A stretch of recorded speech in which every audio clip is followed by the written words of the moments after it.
Yo,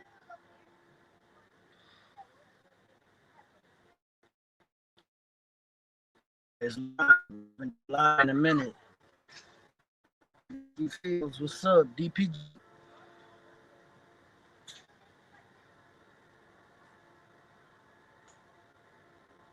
Let me get my broadcast and stuff together.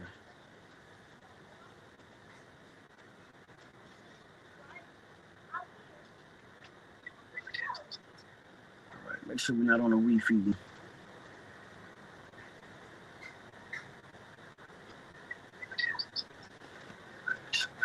All right, so I was gonna do a video, and I actually did a couple videos already. I just haven't got around to uploading them. All right, so I was gonna do a video, and I actually did a couple videos already. I just haven't got around to. I'll wait for a few people to get up in here, and I'll go ahead and start with the show. I know I haven't been live in probably a year, maybe over a year.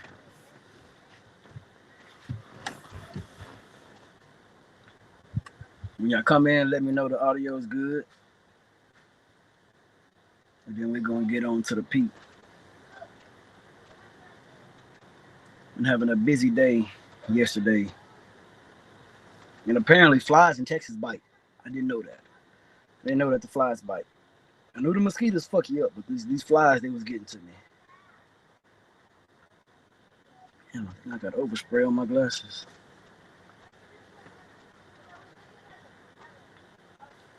But yeah, what's going on, D? I had to let it out, man. It's nice and pretty outside, so I gotta let the hair out. Finna show the update on the peak. I don't think I spoke to you in the last few days, but I done did a few things. I know you seen the visor. When we out here recycling the visors and stuff.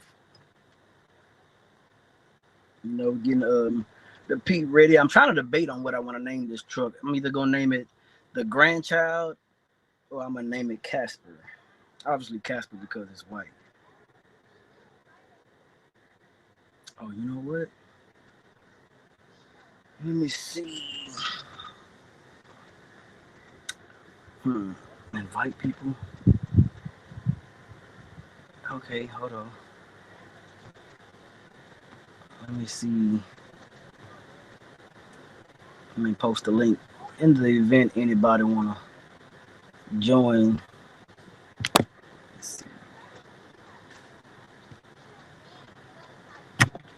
Yeah. But yeah, man, I'm out here working on the truck. White booger, I don't. Whitey Boger. I don't know what the fuck you saying. But yeah, man, I'm already not liking the damn truck, but we're gonna do what it gotta do. Deacon Wayne, what's the deal?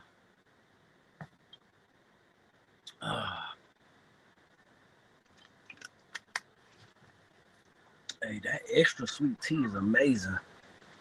I've tried the sweet, but that extra sweet, man, I can taste the diabetes. Tricky Yo, what's the deal? Let me show y'all a picture of the truck. And then y'all be able to tell the difference so I can go outside. Because I'm not going to be live long, man. It's a pretty day outside. I'm going to take the kids to the park. So I did some painting on the side. I got just some cheap stuff, some spray paint. I actually got oversprayed shit all on my hand and shit. But after I got it washed last week, we got this thing looking pretty good. So let me see. I think this is probably one of my favorite pictures right here. So I'm hoping y'all can see that. That's pretty much the truck right there. It look a little bit different, but y'all can see the white visor. It got the fairing on top. That's pretty much the most noticeable thing right now that you want that I've taken off. LED lights, I like the way they look. So I never did a truck tour on this truck, so I'm gonna go ahead and turn this camera around. I'm gonna go outside in the front, back door wide. All right, we gonna go outside, show the truck.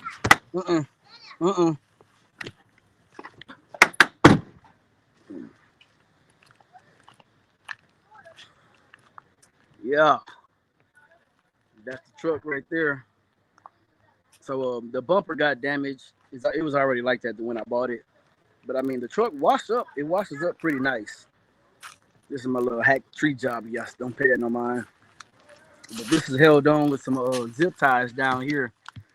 But I mean, I'm gonna try to keep it the way it is. I mean, you see, you got a little body damage right there. I was originally gonna try to change the bumper out, but to get another factory bumper, the shit costs. I haul chemicals. Ghost Rider was good. To get another bumper exactly like this, it costs $1,200. And if I want to get a drop visor, it's $1,500. I'm not planning on doing all that right now. So up top, that chrome visor up there came off my brother's truck, and I like the way that looks, so I ended up slapping it on mine. So we don't got the white visor. The mirror covers right here. This cover actually snaps off, so you know your boy got to get the chrome. It's only $90, so I already ordered that. Like I said, I took the wind tunnel off. I got it back here. This shit weighed like 300 some pounds. I handled this bitch by myself. I'm talking about I strong armed the fuck out this damn thing, but then it ended up falling off the damn truck, and that's the back part to it. But yeah, all the brackets to this. So the top part of it is fiberglass, but all the brackets are either metal or steel, whichever one the strongest one is. That's what that shit is. It's heavy as hell. And then I also took off the load locks. So if anybody need or want some load locks, man, you come through Beaumont, get at me. You can have them. I don't need this shit. But yeah, I got 3 load locks and a mountain hardware down there. So the back of the truck actually looks pretty clean, but the roof is crazy because of how they put these wind tunnels on. You'd think it would help with the wind or the airflow supposed to go over the truck like that. But there's like a 2-inch gap the whole lining of this damn shit. So the whole roof up there is real dirty. And they got brackets up there. I should have had my ladder out here, but they had brackets up there. And I pretty much took them off. But I'm gonna do something dangerous. All right, so that's pretty much how dirty it is. That's one of the brackets right there. Another bracket right here. I actually broke that bolt off because it was seized up here. But y'all can see, man, this is how dirty it is. And the white spots, y'all see, that was my body up here sliding around the top. So like I said, we getting ready to haul tankers. Excuse me. Got to get a hydro pack. Actually, I got a hydro pack in my Houston shop. We're going to get it installed right here on this side of the catwalk. But it's not a lot of space right here, man. It's really not. The truck does have super singles on it. So I'm actually going to take these super singles off and put them on the Century class and put the rims and tires on the Century class on this truck. But I just found out about something because I was at a suspension shop the other day. Apparently, there's 2 different types of super singles. So I don't know if y'all can tell that or not, but this got a deeper face in there, right? So y'all can see my whole hand pretty much sits in there.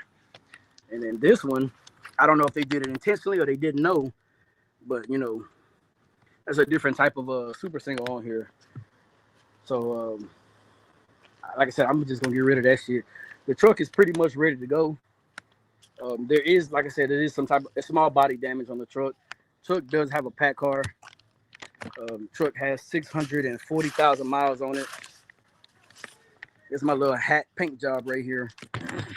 So something happened over here on this side where either they had a tire blowout or they hit something.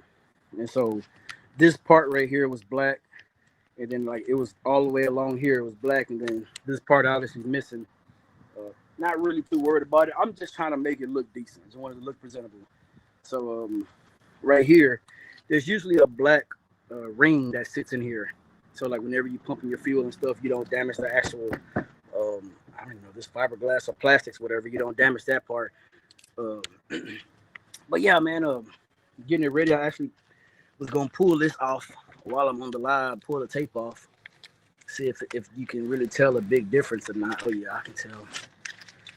I should have did it before and after, but I also got a new phone, so it's gonna look weird.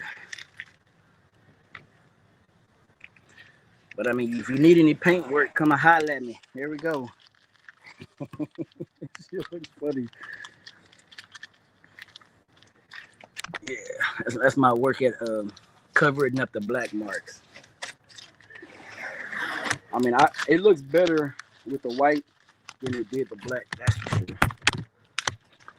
And then I'll go inside and give y'all a truck tour, man. Like I said, I'm not gonna be on here long. It's a pretty day out here. The kids want to go to the park, so we're gonna get these children to the park. But yeah, so y'all can tell through the video, man. It's very, I don't know how to explain that shit. It's fucked up. All right, it's fucked up. That's what it is. Lester got fucked up. Yeah. What's going on, Primo Israel? Hey, I've been all right, man. Just been at home. But yeah, so that, in my opinion, I mean, the white stands out, but I'd rather it be white than it be black. And yeah, and then also I got a leak on here, man. The windshield is leaking on this truck.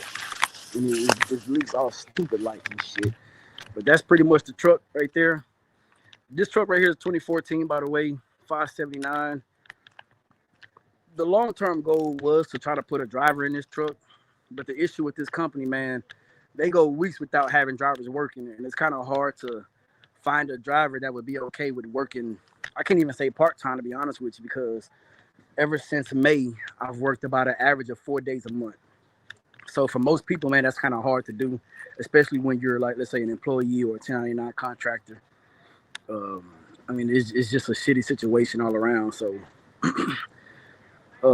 I am going to drive this truck, and I am going to hit the road with it, to be honest with y'all, since I'm getting things set up that way. So, and when I say I'm hitting the road, I mean I'm going to run Texas, Louisiana, possibly, maybe. That's a big maybe on Arkansas, because they've been trying to get me to go to Arkansas and Big Daddy, and I'm just like, yeah, Big Daddy not leaving the state. I mean, we'll do Louisiana. You know, I run Texas, I run Louisiana, but I'm not running no Arkansas and out west and out east and all that crap. But with this one right here, we're going to get out there and stretch his wings, because I'm not going to lie to y'all, man, I missed the road and shit. So, you know, we're just going to see what it do. But let me go ahead and show y'all the inside of the truck. I've still been out here trying to take off stickers and shit. I haven't worked in, I've probably been out for a week now. Well, I worked last Saturday and last Sunday. So, yeah, it's been a week now. And they actually called me to work yesterday, but I got Big Daddy in the shop. So it's like I put this truck in the shop, took it out of the shop, put Big Daddy in the shop. Cam, what up? And that's pretty much where we're going. So, you know, put one in the shop, get the next one out.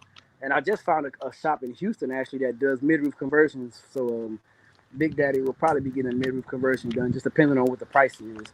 I mean, if it's too outrageous, then I'm taking my ass over to Talladega Fiberglass. But like I said, this truck got a leak in it, so I had put some baking soda on the floors. I was trying to clean the floors up, so kind of try to look past that if you can. If not, hey, it is what it is. But yeah, so this is it, the inside. They got the steering wheel controls, regular dash. I mean, I'm used to that dash.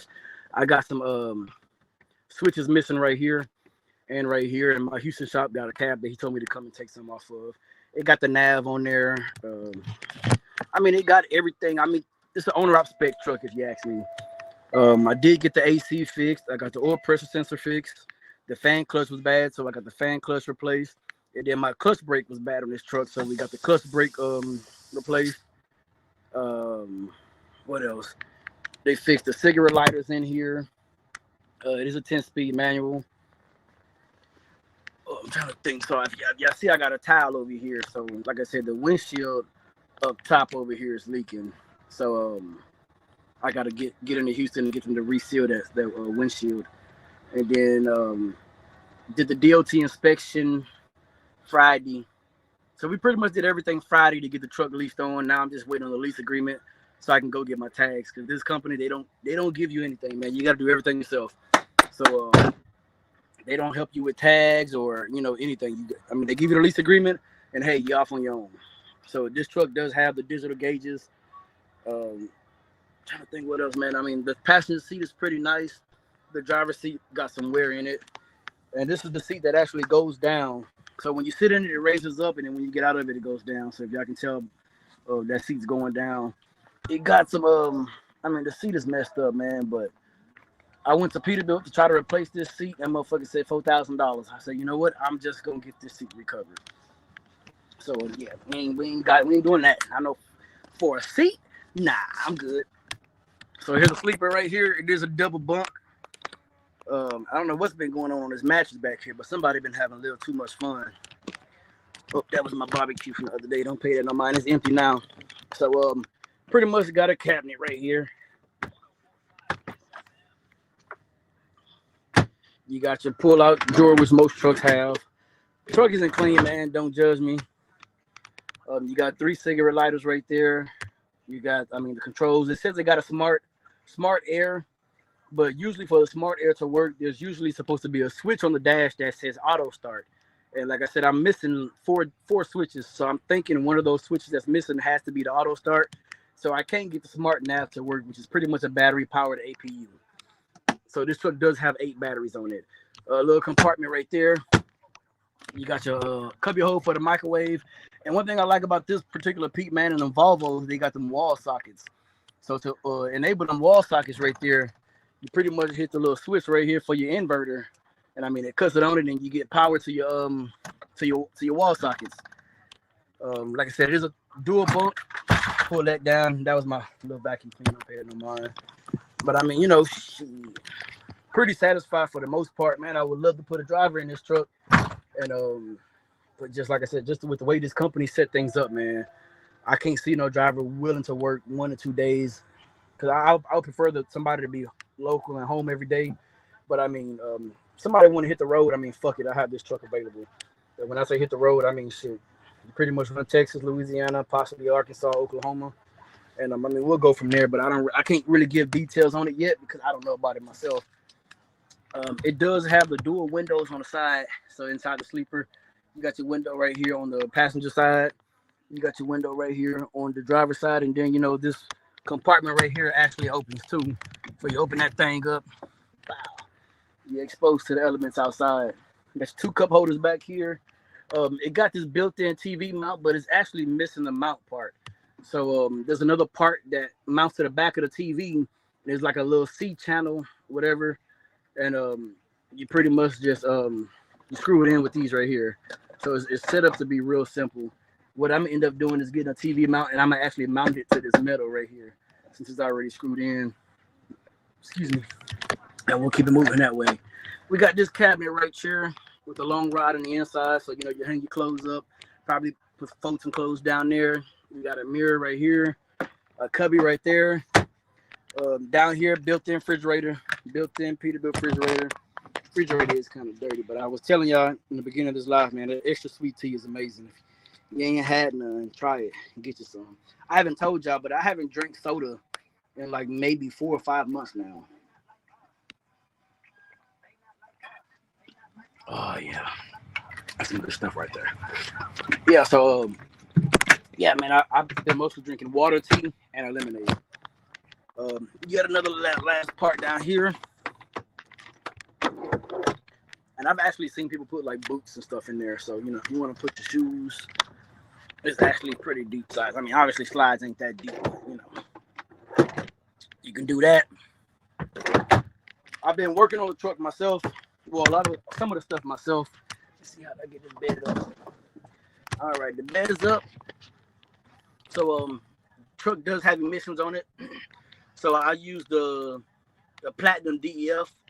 Got a lot of good reviews on it. So that's pretty much the only thing I will put in this truck until the emissions start giving me problems. When the cancer gives me problems, then hey, it's time for the cancer to get rid of the cancer, right? So the goal is to try to do as much stuff myself as possible. Because like I said, I work an average of 4 days a week. 4 days a month. That's pretty much where I'm working at right now. What I'm working at right now. Not by choice. Well, because I didn't want to get on the road. Now I actually can. So after when I got the truck washed, here go the side compartment right here. I'm gonna tell y'all about this real quick. But the jugs, I was trying to keep the jugs for something, maybe, I don't know, if I run out of fuel or something, but I'm not gonna keep that shit, man. I'm gonna end up throwing it away. I do got extra sets of belts. Yeah. Close that shit. So let me come back here to the rear of the cab, right, the sleeper or whatever the frame. So this ABS valve right here was leaking. It was leaking air. So what had happened was when I went and got the truck washed. Y'all know whenever y'all buy a truck from a dealership or something, they just paint the whole truck up, right? So they painting over, like if you got air leaks and stuff, that paint will get up in there and it'll seal it. And I mean, it's pretty much just masking the issue. So got the truck washed. I actually went to the Blue Beacon in Baytown and they actually did a damn good job. Like after they finished washing the truck, I was like, damn, I did a damn good job. So it was bubbling from this ABS valve right here. So what was going on was because it was leaking air and on the dash, it was showing that my cross lock was it was activating and deactivating. It was activating, it was deactivating. So this particular truck doesn't have the interaxle diff lock to where you lock your front axle and your back. It locks side to side. So crazy stuff. I'd never dealt with that before. We'll see how it goes. I have gotten stuck a couple times trying to get in my yard, and I would stop, put it in neutral, lock the cross lock, and then it would pull me right on in or help me get out. So this valve right here from Peterbilt was $260. My Beaumont shop charges like $150 an hour, and I know they was gonna charge me like 3 hours, so that's $450 in labor that I saved myself because I ended up doing it myself. Because what I'm doing is I'm going through the truck as it's sitting because my company takes about 3 to 4 weeks to get a truck leased on.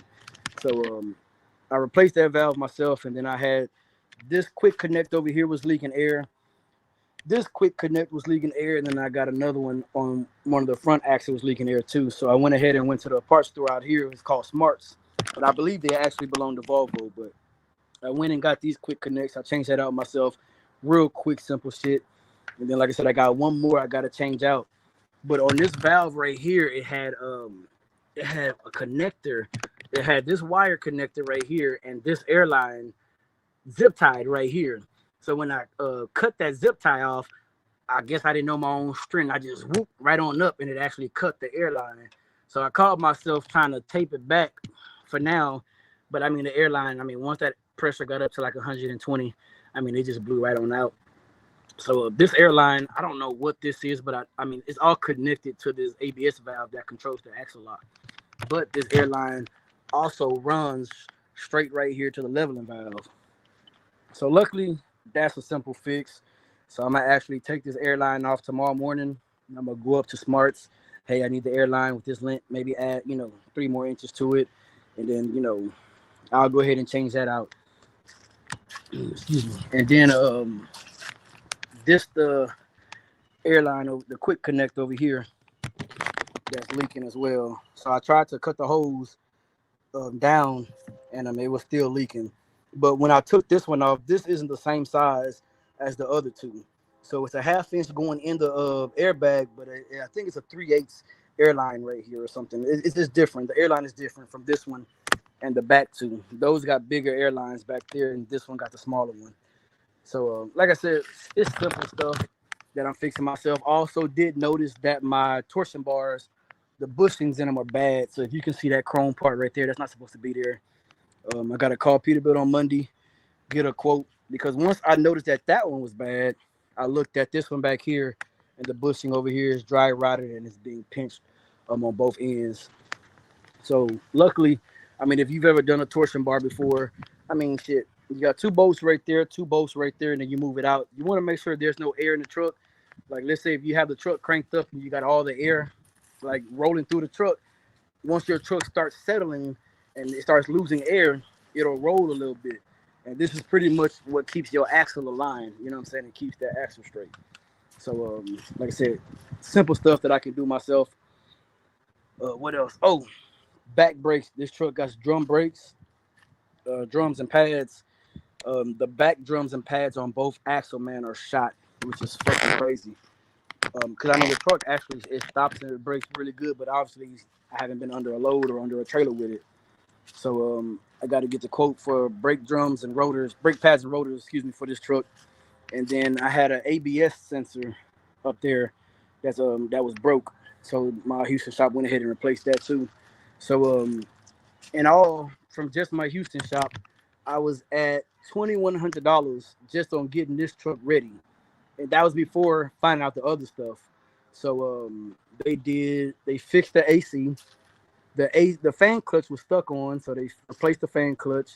They replaced my clutch brake because whenever you try to put it in gear, man, it was just grinding and grinding, and you'd have to like damn near ram it in there. So they did the clutch brake. Um, what else? Oil pressure wasn't reading right, so I had brought them a sensor for the oil pressure, so they replaced that. And then, like I said, they did the ABS sensor over here.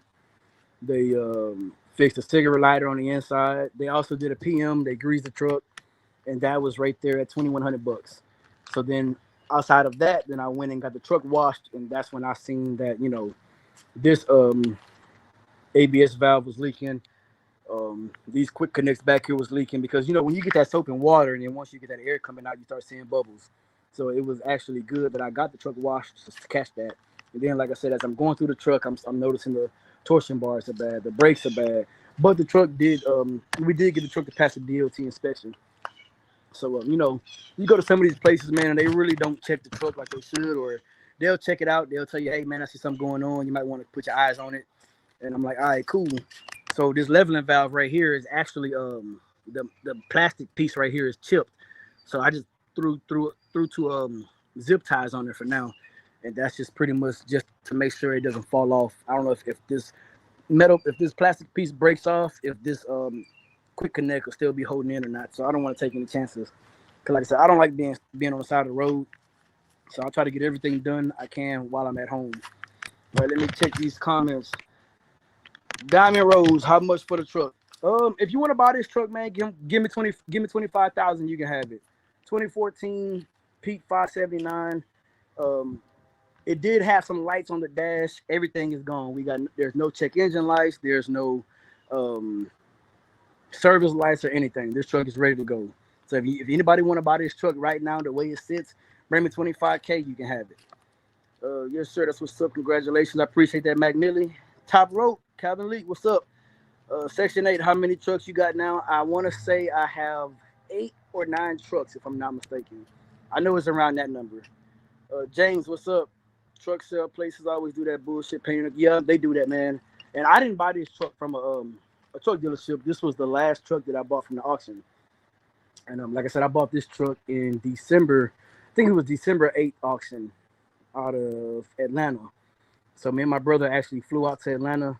And this truck, it was in D-rate. So luckily, I had the OTR scanner tool with me. I was able to clear all the codes, get rid of the D-rate, and I was able to get the truck home. But once I started driving the truck, it kept saying, like, engine shut down. So I was clearing it, but I think the truck needed to have been driven. So I don't know how long it been sitting up there, but the last, the last IFTA sticker on this truck is from 21. And I'm thinking that's why this truck, the miles are pretty low, because this is the last IFTA sticker from 21.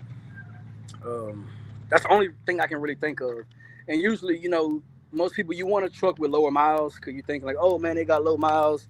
That means it's been taken care of or it hasn't been driven much. But I would actually prefer a truck with more miles, because more miles, I mean, you got to put some money in it to keep it on the road. And like I said, 21, so that we're in 24 right now. This truck will probably be pulling its first load the end of September, I'm assuming. And yeah, I mean, we're just gonna see what it does. But one thing I will say I do like about PACCAR, and what's known about PACCARs, is that they're not known to leak. So like you get a Detroit or a 6 Series is known to leak, and that's true. And you got to keep paying to get it fixed, and for whatever reason, it just keeps fucking leaking. I don't know. I don't make the shit. But yeah, man. Like I said, this truck is ready to go. I'm not doing all the extra shit that I did to Big Daddy, like big chrome bumpers and the big chrome visors. I wanted to at first, but honestly, I want to be in Big Daddy. I would love to put somebody in this truck. So, like I said, this truck is going to be on tankers. I am going to hit the road with it a little bit. And when I say hit the road, I might go out 600 miles, 700 miles and come on back. The way it works over here at this particular company, you're going out loaded, you're coming back empty. So the last time when I drove this truck in Houston, bobtail, this truck was getting like 9.7 miles per gallon. I think that's pretty damn good. And that was with the wind tunnel off. Mind you, this shit weighed like 300 pounds, man. I knocked this shit out myself. So I was out here strong arming the fuck out this damn thing. But it's off to the side now. Like I said, I do got a couple more things to do. Like we got to get the super singles off this truck. I will not rock with super singles. I don't know how people do it. I mean, I know if you're a prime driver, that's how they got you programmed to rock the super singles. And mind you, this truck is pretty light. This truck is like 17,900 pounds. That was with me sitting in the truck. No fuel in there though, but you know the cap and everything was on. So took the cap off, which like I said, averaged about 300 pounds. I took the load locks off and all the shit that mounts for the load locks. So if anybody come through Beaumont or you want the load locks, man, I'll have them sitting out here in my backyard. There's 3 of them.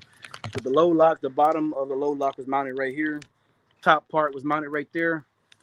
To take off that wind tunnel, it was 2, 4, 6, 8. It was a total of 10 bolts that you had to take off, plus some miscellaneous shit. So I'll get back up here again, because like I said, I'm not gonna stay on here long.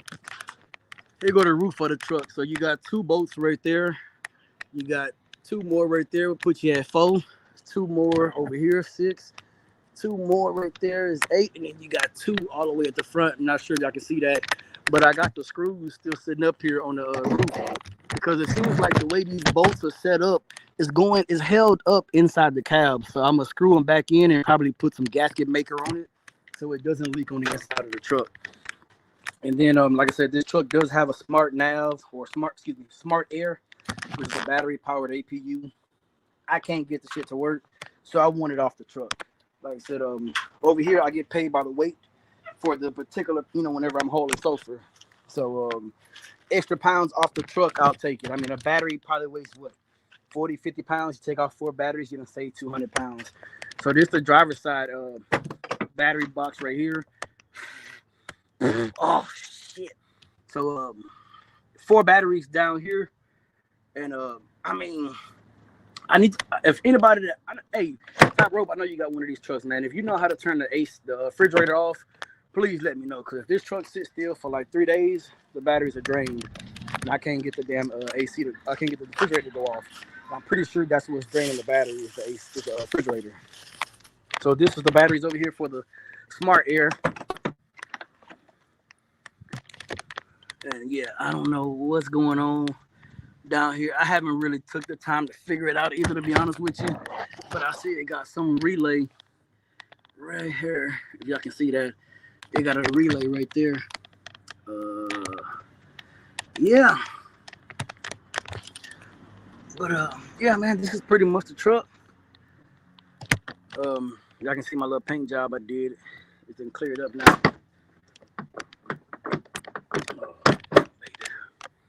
Yeah, so right here was black. Take that off, sprayed that. All this whole area right here was black, and I mean you can still see some, but I think it looks a little better. I mean, I prefer the off-white than the black shit on there. Funny thing about this side of the damn pump, man. So this rod right here holds up this fairing, and it's in a stupid ass area, so the pump won't stay in the damn thing. So I put the pump in there, clicked it, and I stood back. I waited like 30 seconds. I'm like, all right, it's cool. So when I walk around to the driver's side, the pump done fell out, wasting my diesel out on the ground. That was very frustrating. So yeah, like I said, side windows on both sides. I did order some chrome window tops. I did order chrome visors. I did order chrome hood mirrors. And I mean, like I said, those are usually simple stuff you can install. Man, these lights on this truck, man, I like them, but I got an issue with my turn signals. So my understanding is a certain computer called the chassis node, and it controls the turn signals on this truck. So it's like another computer, and it's actually right. Let me see, right here. I don't know if y'all can see that yellow connector or not down there. It's right there. It got 3 pins going into it.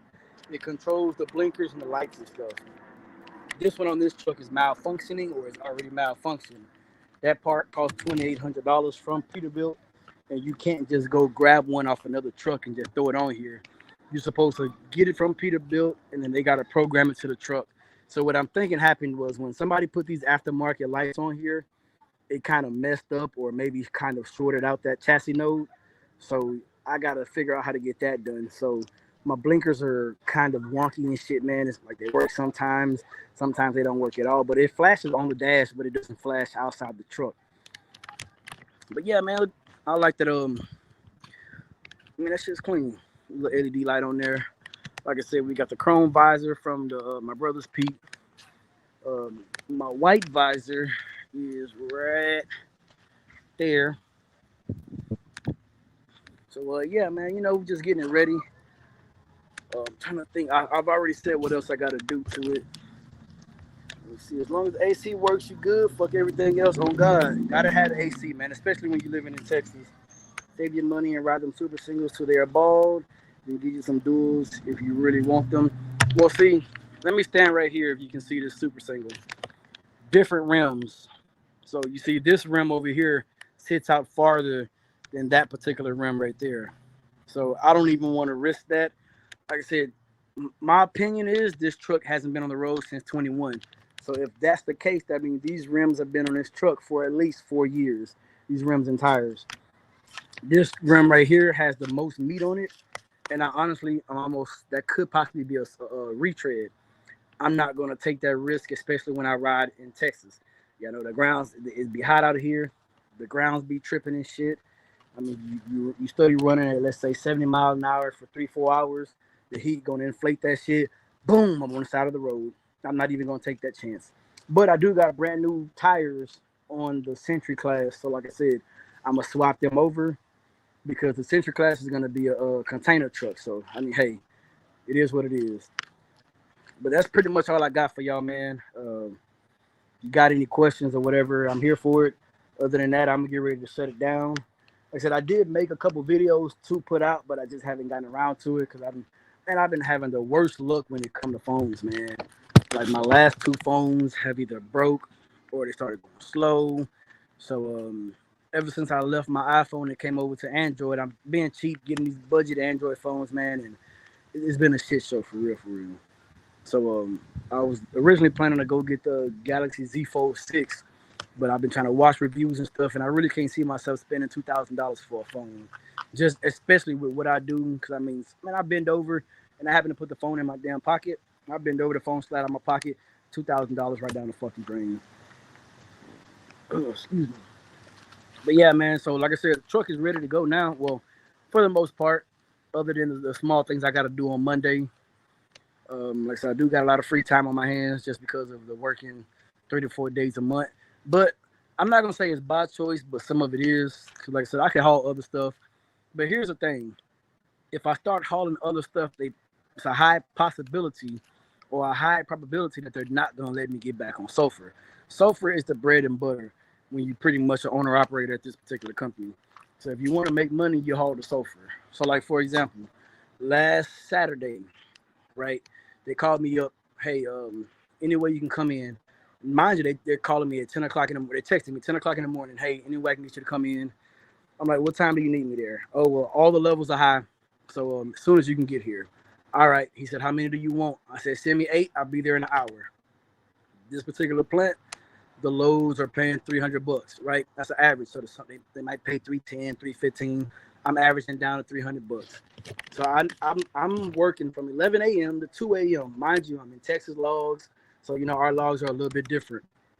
So from 11 a.m. to 2 a.m., I'm just driving back and forth. Now them 8 loads paid me $2,400, and I think I put like 109 miles on the truck that night. And so that's why I say that's the bread and butter right there, man. Thing I don't like about this company is they don't tell you what the loads pay before you do them. It's kind of like do the loads, you get paid for the load, and then you get the settlement 4 days after payday. You know what I'm saying? So you could have ran this shit for damn near 2 weeks till you realize you didn't really make no money off of it. Don't really like that, but I mean, hey, it is what it is. Oh, shit. I've been at this company now 2 years. September 1st made 2 years that I've been here at this company. I don't plan to go anywhere else. I think I mentioned before in the past, I do have a 10-year goal, 10-year plan, retirement plan or whatever. So we're already 2 years into that 8-year mark. The main goal right now is to pay off my house, which I'm halfway there. I've been in this house a year. Has it been a year? Yeah, it's been a year. I think August made a year that I've been in this particular house. So like I said, we're reaching our goals, man. Slowly but surely we're gonna get there. Um, I don't think anybody would ever want this crap, this wind tunnel. But I mean, if somebody wants this shit, I'm not selling it, man. Come and get it. If not, I'm gonna probably hold on to it for like 2 or 3 months, and then I'm gonna scrap it out once it gets a little cool out here. Like I said, I do got some load locks, 3 load locks with the mounting hardware and stuff. If anybody wants it, get at me. You know my email, truckingwithbigdaddy@gmail.com, the same as the page. Um, if you want it, get at me. Like I said, I'm not selling this crap, man. If you want it, you want it. If not, hey, I'll find somewhere to get rid of it at. But yeah, this is the last truck that I purchased, man. I still got the FLD part, the flat top, and I actually tried to go get that truck started a while back. So I used to have it parked here at home, and oh shit. Let me hold on. What am I doing? All right, camera. All right, let's turn this thing back around. Yeah, so I had the FLD parked over here, and when I hosted I hosted Thanksgiving here at my house. I needed all my space, so I could probably fit. I think at one time I had like 3 semi trucks parked here. I think I had Big Daddy, the FLD, and then my brother came in his truck, and we was all parked in here with like 5 or 6 other cars. So, I mean, if you section the driveway up or the yard up the correct way, I mean, you can get a good amount of cars in here, and that's why I had kind of cut down the trees and shit over here, so I could actually park this truck a little closer to the fence. But I tried to go get the FLD started because I was finna take it to Houston to get it ready, not ready for the road, but I was just gonna get it ready for what my particular plans was just to pull some trailers and shit with it, and like try to go to car shows and truck shows, and couldn't get the truck to start. So I ended up charging the batteries, and the truck still wouldn't start. So I'm thinking the starter had either froze up or locked up on me. So I was watching some YouTube videos on how to jump start the starter. So like when you have I mean it works on automatics, but I know it works better on manuals from my experience. That you get a screwdriver, right? So you get your long screwdriver like this, and you pretty much tap the negative and positive, and you put it on one, and then you tap it down to the other one while you got the truck in neutral and the key on. You tap it, and then it just start cranking. And then once it cranks up, you get off of it. So that's what I was trying to do. But the way they got the starter in that truck, man, it's in a stupid ass area. But I mean, that's a 1994, so it is what it is. But like I said, this truck is pretty much ready to go. Besides a couple more things I got to do to it. So besides the chrome accents, and mind you, I'm putting small stuff on. Like I said, I'm not doing the big visor and the big bumper. And I mean, I thought about it, but I mean, I'm not gonna do that. Cause like I said, if somebody does hit me up wanting to drive this truck, then I mean, hey, it can go. But obviously, you need somebody responsible, right? So oh yeah, I'm probably gonna have to spend about another. I'm thinking $1,500 to get this truck ready to go, and hopefully we should be good to go. That's without the chassis node. The chassis node, like I said, from Peterbilt is $2,800.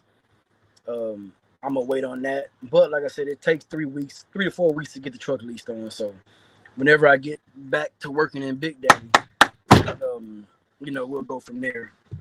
But one thing I've learned, man, with being an owner operator, you got to keep your expenses, your personal expenses, your business expenses as low as possible, especially in a market like this. I know we used to talk about doing the lease purchases and doing the leasing and stuff. And mind you, I leased the truck too. But mind you, when I leased my truck, I'd already had a truck. I had a plan. My plan was to stack some money, rebuild my truck, buy me a trailer, and then so when I got out there and I leased on to somebody, I had my own truck and trailer. So with me having my own truck and trailer, that kept my expenses lowest, like really low. So I didn't have no truck payment. I didn't have no trailer payment. State of Texas, you're not even required to put insurance on a trailer. So when I went to AFC, they was like, hey, where's the insurance for your trailer? I'm like, I don't have it. They're like, oh, well, you're supposed to. No, I'm not supposed to because I'm out of Texas. I'm not required to have the insurance on there. So learning experience, man. See, I got 10 people in here, man. If you got any questions, man, go ahead and throw them across the screen. I'm going to hold it down for like 8 more minutes. Like I said, I was actually supposed to start my live at 1, but then I tried to log into my Gmail and I didn't know the password, man. I'm getting old, man. I'm getting old. But yeah, man. Keep your expenses low. That's the only thing I can really tell you. If you want to try to be successful, whether you're leasing, whether you're owner op, whether you got a truck payment, if you're a company driver and you want to be an owner operator, if you come and ask me my preference is an older truck, a cash truck. Now, just because I say cash truck does not mean I'm talking about a 1990s truck.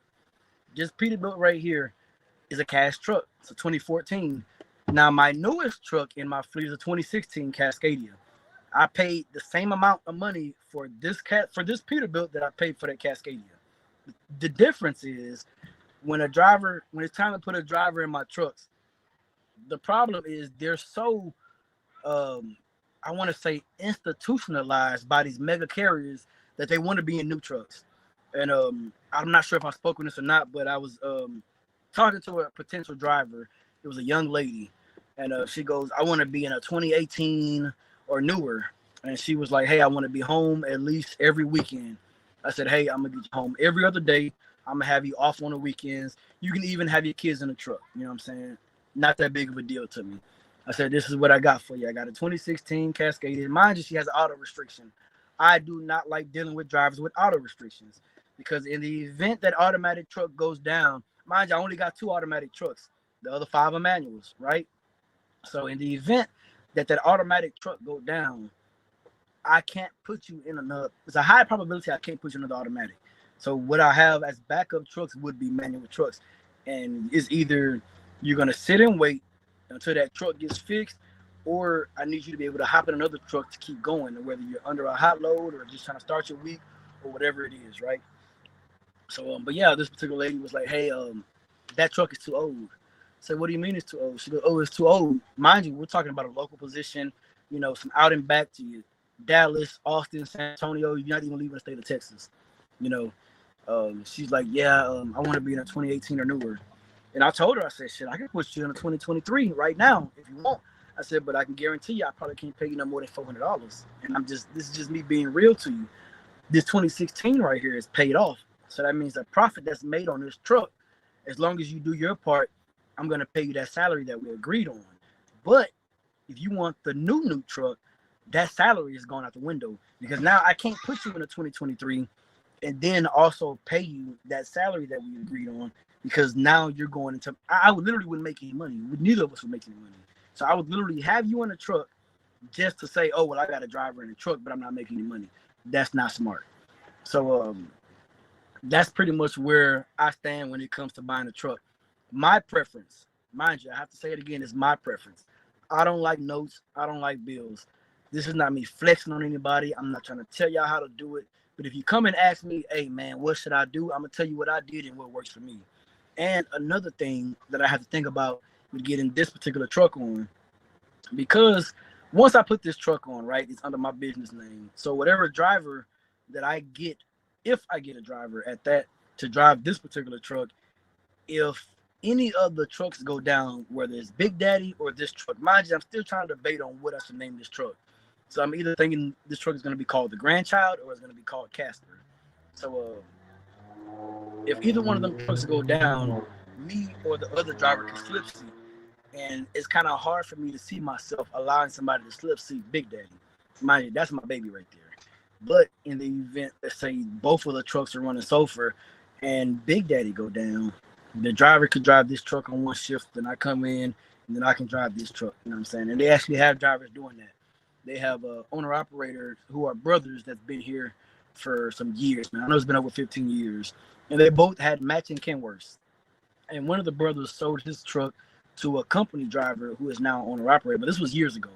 So the guy bought the truck, and so what happened was him and his brother started split seating their truck. Excuse me. And then there's another owner operator who got his son over here driving for him, and they both had different trucks, and then the dad's truck went down, so him and the son started split seating the truck until the dad bought another truck. So now he got 2 of the same trucks plus a different truck. So he got 3 trucks on over here. But the last one, I know the engine went down, but he still hasn't driven it. So I don't know if it got fixed or not, because it's been over a year. But I remember the truck was gone, and then next thing you know, he came back. And I mean, I've seen him move it around. so it's fixed, I guess. But so now him and his son both drive matching trucks. But whenever one of their trucks go down for whatever reason, you'll see them slip seat in the same truck. So that's one thing I've been thinking about too when it comes to getting Big Daddy to do that mid-roof conversion. Because when I run sulfur and I go through the plants that I go through, I have to back up under every rack. And for me now, being here 2 years, it ain't no thing. You know what I'm saying? I'm used to it now. But let's say for a driver, I put a driver in this truck. This is a mid roof. He's used to pulling forward, you know what I'm saying, pulling through the racks. He stopped where he's supposed to stop, get out, do his thing. But if this truck goes down and then I put him in Big Daddy, I don't want nobody that's having an off night, forgetting that they're in a condo and tearing off, and they done pretty much done made my damn truck convertible. I don't want to deal with that. So I've been thinking about these type of things, man. After talking to my terminal manager, he did say I could put a couple trucks on. So I'm like, okay, well, now we talking, you know what I'm saying? So that's where I'm at, man. I'm doing one truck, getting it on, letting it work, and then we start on the next. And then we start on the next, and then we start on the next. So I had been looking at other companies out of Houston that has some dedicated stuff, man. So I know drivers prefer automatic trucks. I know drivers prefer to do dropping hooks. Obviously these isn't the hardcore, flatbed drivers that want to be out there and throwing all this other type of shit. I get that, right? But this is for the average driver, 6 months to a year driver. They only want to haul van, maybe reefer. They prefer to do dropping hooks out and back, you know what I'm saying? Or they want to be home every day. And I've actually found a couple companies. I've reached out to them. And, we just in communications, man, because I won't rush to get into something. Like, it has to make sense. And if the money, it was saying, if the wheels ain't turning, you ain't earning. So I can't get a truck, put it on somewhere, and then just let it sit, because then I'm incurring expenses. Mind you, all my trucks are paid for, so I don't have a lot of expenses. So that's one thing I try to take into consideration. So like I said, with this particular truck right here, it's gonna cost me another, without the chassis node, I'm looking at another $1,500 just to get it mechanically ready, like to actually pull loads with no issues. But then outside of that, I still have to pay. I already paid my $22.90. That was less than $100. Still have to pay my tags. So the tags for Texas is about $1,500. You know what I'm saying? So once again, it's incurring costs to even just do business. And so, like, my boy was telling me when he was going to a place, I'm not gonna put the information out there, but when he was getting on, like, yo, you gotta get a trailer from us, you gotta get this from us, you gotta get that from us. And next thing you know, you owe these people $60,000 before you even pulled your first load. And that's pretty much where I'm at with my company, to where it's like I have to pay all this money just to pull a load. I haven't even pulled a load yet, haven't made any money yet, but I have to pay all these costs just to get the truck on and pull these loads. And who's to say the truck is gonna last? Who's to say you don't get out there and under your first load you break down? Anything could happen. So this right here, man, is gonna be something new. If I do get this truck on the road, and when I say if, meaning like if I get out there and I'm doing some out and back stuff, I'm not gonna say I'll probably go live more, but I will go just start posting a little bit more videos, because like I said, I've been at home, man. I don't really just want to just talk about nothing. Like, you can only talk about so much shit to where it's kind of like, I ain't doing nothing. So even like I said, for the last 2 years when I've been doing the sofa, the job is so repetitive that it doesn't make sense to vlog that. I can only tell you, oh yeah, I go up top, I open the dome, I put the spout in, I put my hand on my foot on the dead man pedal for 20 minutes, and then I wait. You can only do that so many times to where it's like, okay, it's boring. So what I try to do is I try to post videos and stuff that I want to see. So if somebody's telling me, hey, I'm putting a truck on the road, that's what I want to see. I want to see the process, what you're going through to get that truck ready to hit the road. Tell me where you messed up at. SoCal, what's up? I appreciate you for stopping in. Appreciate you for dropping some dollars on me. Yes, sir. That's what I want. I want somebody to show me, like, hey, this is what I have to do to get my truck to where it's at. I don't want nobody saying, yeah, man, you got to go, you got to do this and you got to do that, but you're not showing me. Show me what you did. Show me. Let me see you at the mechanic shop. You know what I'm saying? Let me see you putting your hands on it. Mind you, you don't have to work on your own truck. I work on my own truck, but that's because I'm cheap and I try to save as much money as I can. But show me, you know what I'm saying? Like, show me that, hey, I have to replace this, I have to replace that. I had to go through there. You know, if you got drivers, I want to tell me about your experiences with these drivers. You know, I don't want to hear the, oh man, well, all you got to do is go out there and hire a driver and you're going to make all this fucking money. In a perfect world, yeah. I mean, that's the perfect world. We don't live in a perfect world. Because, like I told y'all, since May, I've worked the average of 4 to 5 days a month. That I haven't made a lot of money, but when they have their little spurts, right? To where hey, I might work 4 or 5 days, then it's back down to working 2 or 3 days, and so you get to a point once you figured out how it goes. When you make the money, you stack the money and you save it. You don't go out there and start buying all this extra shit. Cause I don't know if I've told y'all, I own a lot of my shit, my trucks, my cars, and it's old stuff. You know what I'm saying? Let me flip this camera around one last time before I get off of here. So I've showed y'all this piece. That's my dually right there. It's a 1999 F350. That's my baby right there. That truck is paid for. The Crown Vic, I just bought that Crown Vic like 2 or 3 months ago. Cash. The bike right there is paid for. The Benz. Oh, funny thing about the Benz, I got 2 more payments left on the Benz. To be honest with you, but all this shit right here, man, I don't have to be out here with the newest shit. That's a 2012. That's a 05. That's a 99. The bike is a 99. You know what I'm saying? And then I still got my Infinity SUV. So like I said, I would love to ride around in the new news, but I don't want to pay the price for it. So that's why I stick to where I am, man. And then with the way things are, with just at this company, it's trucking is too unpredictable, man. Like I said, I plan to retire from trucking. I want to be one of them drivers that I got 30, 40 years in this shit. You know what I'm saying? I was in it when I made money. I was in it when I didn't make money. I had drivers. I lost drivers. I was driving myself. I don't plan to get out the truck. Some guys come in the trucking and their goal is to never really be in. Oh, Section 8, I sold the Excursion. Um, yeah, I sold the Excursion. I actually had a homegirl whose homegirl had like 8 kids, man, and she was looking for a cash car. And she would go and buy like a Malibu. Like, how the hell are you putting all these kids in a fucking Malibu? So my homegirl was like, "Hey, you want to sell Big Bertha?" And I was like, "Not really." And she goes, "Oh, well, such and such kind of need a car." So I'm like, "All right, fuck it." Linked up with the girl. I took the rims off of it because I had the 28s on there. I'm like, yeah, I can't see no woman driving no Excursion on the 28s. I'm in Texas, SoCal. I don't see no woman driving no Excursion with no 28s on it. So I took the 28s off, put the factory rims back on it. A girl had the Excursion for like 3 months, and somebody came and stole the cats off of it, the catalytic converters.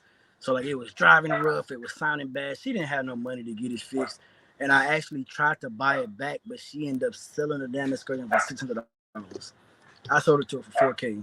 She sold it for $600 because somebody stole the cats off of it. I was like, God damn, man! Did you replace the seats in it before you sold it? It had the nasty, like the seats that were in there were bad, like kind of like this right here, and I had ended up putting a bench seat out of an F350 in it. So yeah, and ironically, the seat was like that beige, and like in the middle part, it was like a little light pink. I'm like, it was crazy, but it was cool. I actually missed that truck, man. I'm actually looking for another Excursion, and I just found one the other day. It was a 03 because my Excursion was a 2000. That one was a 03. It was red, which was my favorite color. It was also a V10 as well. And that's one thing a girl was complaining about. Oh man, this truck uses too much gas. I'm like, I told you, like this is a big body, man. Like this isn't no V6, no V8. This is a V10. And yeah, so yeah, man, she ended up selling the damn truck for $600. I'm like, women, boy, can't do shit. Mm. Shit, I was trying to buy it back. And my homegirl that connected me with the girl was like, man, you don't want Big Bertha back, man. She done dogged it out. I'm like, what you mean? Oh, she was smoking in it. She had dropped cigarette smokes and stains on the seats, burned holes in the seats. Mind you, the damn seats were new for that truck, but they were in way better condition than like all the other seats in the truck. So like, for example, look at this seat, right? This seat is old, like it got the tears in it. But then this seat right here, this passenger seat, it's not a new seat, but I mean, it's in good condition for this truck just because of how nasty this seat is. And I was like, fuck, man. But I did really want that truck back. Never really liked the green. Good experience with Fords. So like I said, my dually over here, my Crown Vic, Um, I've had like 3 fucking Crown Vics, man. Never had any issues out of them things. I didn't have people break into them, trying to steal them. And I still could get in and drive them, man. The ignition was fucked off, windows busted. And I mean, them things would still just roll, man. In my opinion, they're some bulletproof cars. I love them. And I was actually trying to get a black town car, but they were just overpriced. Then I looked up on this Crown Vic right here. It got the floor shifter like the Marauders. So that's why I went ahead and bought that one. And that's an '05 with 160,000 miles on it. And then I paid 2,000 for that car. And I mean, that thing got ice cold AC. Um, it's a pretty decent car, man. So seats are kind of funny and shit, but I mean, it's pretty much what I wanted. I was trying to stay with my black on black, but that gray is kind of dark to where it kind of looks black, I guess, if you're not really paying attention to it. But man, I fucking love them Crown Vics, man. So whenever I got to drive into Houston, I'm usually going in the dually, and the dually just it's just too big, man, for just going into Houston to visit people and stuff. The Crown Vics, they float like a boat, man. So I'm like, all right, we're gonna get the Crown Vic the way I need it. But I haven't really been doing anything with it, man. Like as of lately, I've just been home working on the trucks. I had took the legacy seat out of the 2016 Cascadia and put it in Big Daddy. So now Big Daddy got both the seats. Because the reason I really took the passenger seat out is because I was sleeping in the truck and I had the portable AC and the generator on the truck. So whenever I was shut down, I would have it in the passenger area over here, So now that I'm not doing it anymore, I just kind of like, Some guy said he got 2 F550s for sale. Any of them black though? That's what I like. I like the black on black. Like the dually, man. The dually is black and it got the black rims on it. If y'all can tell about that or not. But yeah, man. I'm not gonna hold y'all too much longer, man. Like I said, I need to get these kids to the park. And then they got to get their hair done so they can start school tomorrow. But if you got any questions, man, drop them down. I'll hang out for another 6 more minutes. Hold on, let me turn this light off. Let me actually crank this truck up, make sure I charge the batteries. Both the white, 6.7, that's a damn good engine. So I mean, they're at least 2012s then. I think I told y'all, but there's no lights on the dash, man, of this Beat. It did have a ABS light, a check engine light, a maintenance light, traction control light, I think. That AC feels good. I mean, I just cranked it. Yes, sir. So one thing I will say about this truck, it has the screen, the touch screen, but the navigation is not lit up for me to click on it. So I don't know what I'm supposed to do to get that to work. So I was actually gonna post that in the PACCAR page, see if anybody can tell me what I'm supposed to do. I did have my brother's cousin tell me he think I'm supposed to have a subscription for that, but I'm not too sure about it. So I want to look into it. I mean, this truck is actually really nice, man. I've never been a Pete guy. When I bought this truck, my intention was to get a 379 or a 389. And they was just, even at the auction, man, they was just overpriced. And they had one that, like, the rear ends was out, and that one still sold for like 55K. I'm like, I'm not doing that. So I got that air leaking now. I don't know if y'all can hear that headset. I done went back to a Blue Tiger headset because the headsets that I had, they were some cheap Amazon crap, man, $20, $30, and it was not that good at all. But yeah, man, I'm actually excited. I'm anxious to see what this truck is gonna do. Like I said, people hit me up and be like, hey man, let me buy your truck. None of my trucks are for sale, but if the money's right, you can buy anything. So, like I said, I like to go through stuff before I put it on the road. So, if somebody like, yo, I want a truck that, Mike would own, because I know Mike take care of his shit. I mean, shit, hey, come correct with your money, come get it. Or I can tell you where to go, and you can get a similar truck just like this, or any truck you want, man. Because like I said, my last 5 trucks, I bought them all from auction. I bought one. The cheapest truck I bought from the auction was FLD. That was $5,000. 3406B cat engine. Man, that truck sounds nice. When it got washed up, the thing looks nice. And like I said, but because of how old it is, I don't see that truck actually being put on the road. Now, I did find a company that offers self-dispatch, get paid after every load, and they don't have an age restriction. I did find a company like that. They also have this thing set up to where, you can bring your own trailer, but if you don't have your own trailer, you can pretty much here a time title that trailer over. So I guess it's a lease purchase without it being a lease because buy the trailer to rental. But that's how they reward you for staying with them for so long. You stay with them for a year, and just as an owner operator, you come in with your own truck. You stay with them for a year, they'll sign the title of that trailer over to you, whether it's a dry van, flatbed, maybe reefer too. But I was looking at for dry van stuff, man. Like I said, it's hard for me to try to put a driver behind a flatbed just because of the risks you take. Now, mind you, trucking is a risk already in itself, but to have a guy hauling pipes or he's not securing the shit correctly and it falls off, yeah, I'm not going to deal with any of that crap. So, yeah, man, I did look into that. I'm actually planning to send a truck over there with them. And one thing I do like about these companies nowadays, when you get to a point to where you have multiple trucks, they got dispatchers. They'll dispatch the trucks. Now, if I wanted to be one of those guys that didn't want to stay in the truck, meaning I buy trucks, put drivers in them, and then I just sit at home and collect money or just dispatch them, then yeah, I can see myself doing that. All right, hey, I got 3 trucks over here at this company that got self-dispatch. I can dispatch the trucks. I got 2 trucks over here at this company. I can self-dispatch. I'll dispatch the trucks. So now I'm sitting at home. They just dispatching. Excuse me. Just dispatching. Then I've got to make sure the maintenance is straight. Got to make sure the driver's paid. Got to make sure the truck is up to par. So yeah, I don't want to do that. So we'll send a truck there. We'll send the trucks over to this guy. Dispatch truck. But my thing is, my truck don't leave Texas. That's my only thing. We can cross Louisiana. We can stay on I-10. No, we're not doing no Mississippi, no Alabamas, no Jerseys, no fucking PAs and West Coast, Washington and all that. No, we're not doing all that. And the only reason I say that because my trucks are older. So my philosophy, the older the truck, the further it should be. I don't know, I might have said that wrong. It shouldn't be that far from home. Like even with Big Daddy, I done rebuilt the engine, transmission, the rears. I still get like nervous when I gotta leave Texas. So when I was doing them Shreveport runs, mine is only 150 miles.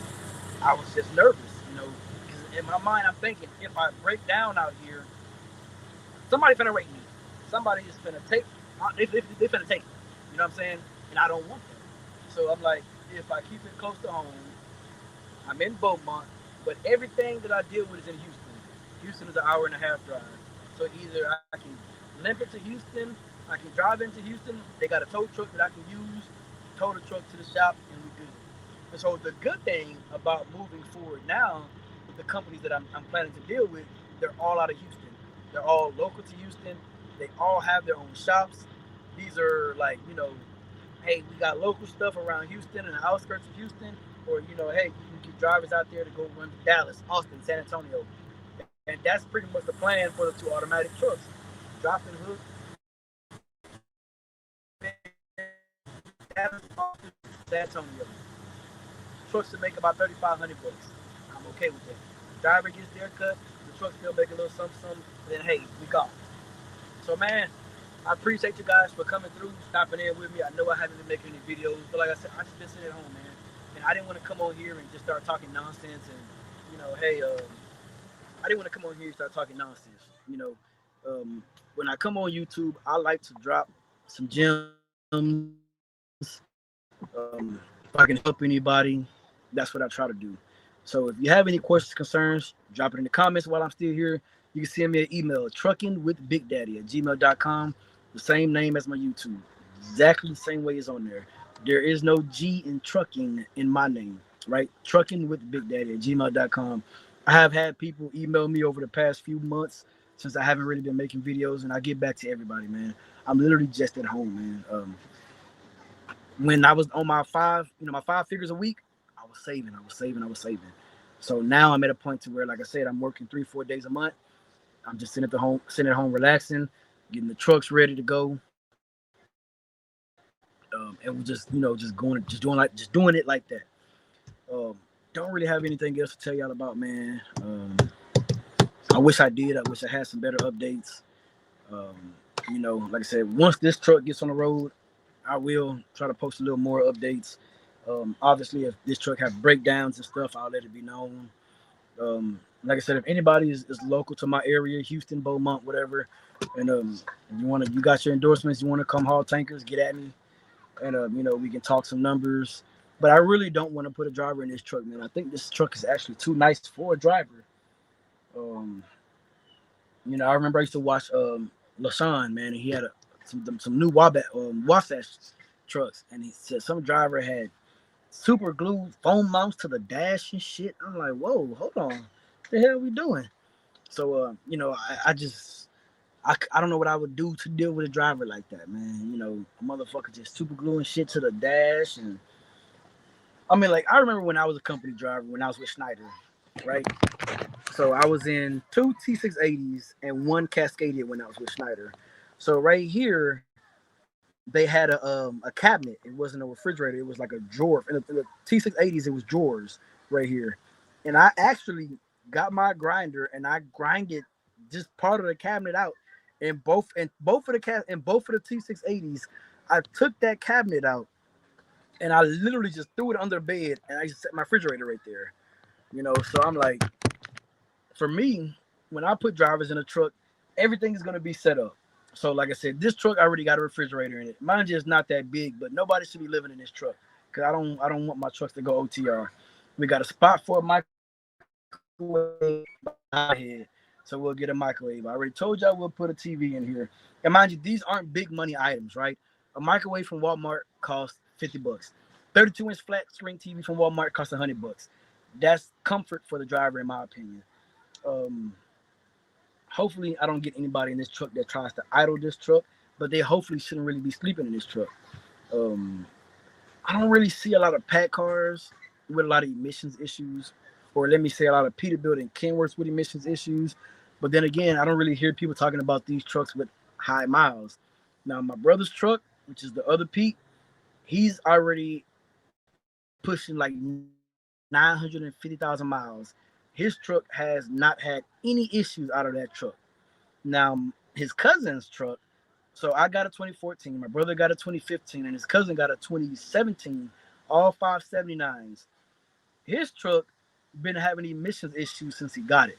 Like, I sent them, they went to go pick that truck up out of Las Vegas. Sent them with the OTR scanner tool. They was able to get the truck back. But I mean, when they had to constantly regen the truck, clear the codes. They was trying to go into max D rate down to 5 miles per hour. It was trying to do a lot of crazy shit.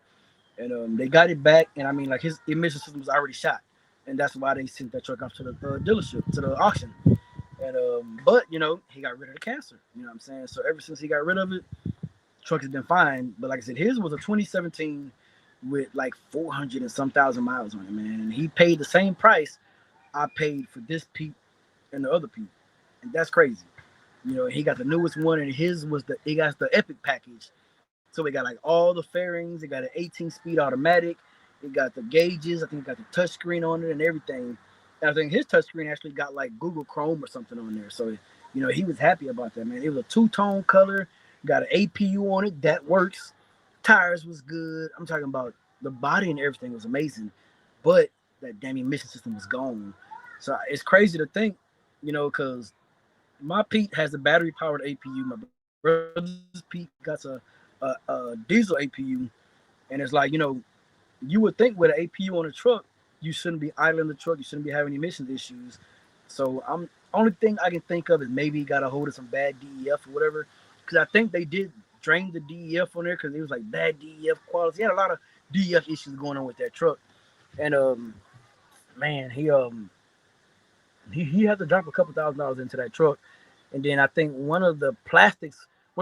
So my fairing on my passenger side that I painted up, that I showed you earlier in the live, his was missing. So he like drove to Dallas. He bought new fairings, came back down, slapped it on the truck, got it painted. I mean, like, dude got the truck looking nice, man. And he actually wanted this chrome visor because I actually bought a 16-inch drop visor. 16-inch ain't really no drop visor for this particular truck. But I bought a 16-inch drop visor for this truck. I had bought some window chops, and I had bought the chrome insert that goes on the left and right side of the truck. And when I bought it and I saw it, I'm like, man, I don't like the way it looks. So ironically, it was like a month. No, it's been a couple months, but it was close to my brother's birthday. I'm like, hey, here, nigga, happy birthday. So I ended up giving that stuff to my brother, man, and he put that shit on his truck. Where my phone at? Let me show y'all my brother's truck, man. And he actually just took the wind tunnel off of his truck too, but he had paid the Houston shop to take his off. And I just took mine off myself right here in the backyard. Let me show y'all this nigga's truck, man. This nigga's truck is so clean. Hold on. Let me try to. I know he sent me some pictures of him when he had just washed it up, man. Yes, sir. I'm trying to brighten this up.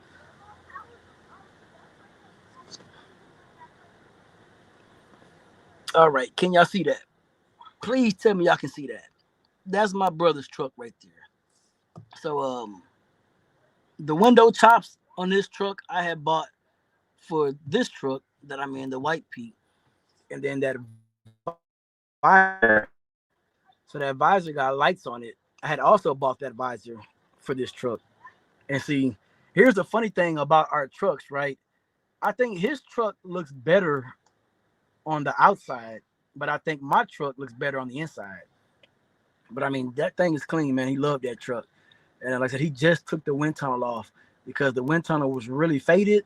And the company he went to get it leased on to told him he had to paint it. And he was like, man, fuck. Well, he was actually going to go get it painted, but he was like, nah, fuck it. He ended up taking it off. And he said he likes the way it looks. And then, but the Houston shop had took his off. So when I went to go pick up this truck from my Houston shop, they was like, hey, why don't you take it off the top off like your brother did? I'm like, nah, I ain't really feeling that. But I took it off anyways, because like I said, I'm gonna be hauling tankers anyways. This truck will probably never go back to van or reefer. But yeah, but that's my brother's truck, man. That thing is clean. He's one of those guys that like on his downtime, he's out there wiping off the chrome, he polishing the chrome. My brother been driving since 2004. You know what I'm saying? This is his third truck right here. So I mean, this thing is clean, man. I like it. He polishes the rims, every piece of chrome. I mean, the lights. I mean, he actually keep up with this truck, man. He said, here's a 2015. He's pushing 1 million miles on this truck, man, and it don't look like it. Like, that truck looks really nice. That blue clean. Yes, sir. And I've never really been a fan of blue, man, but his truck, it actually has grown on me because I've seen these 579s in 3 different blues. And I think this blue is probably the best blue that I've seen. But like I said, I think it's the chrome that accents this truck, man, that actually makes it look good to me.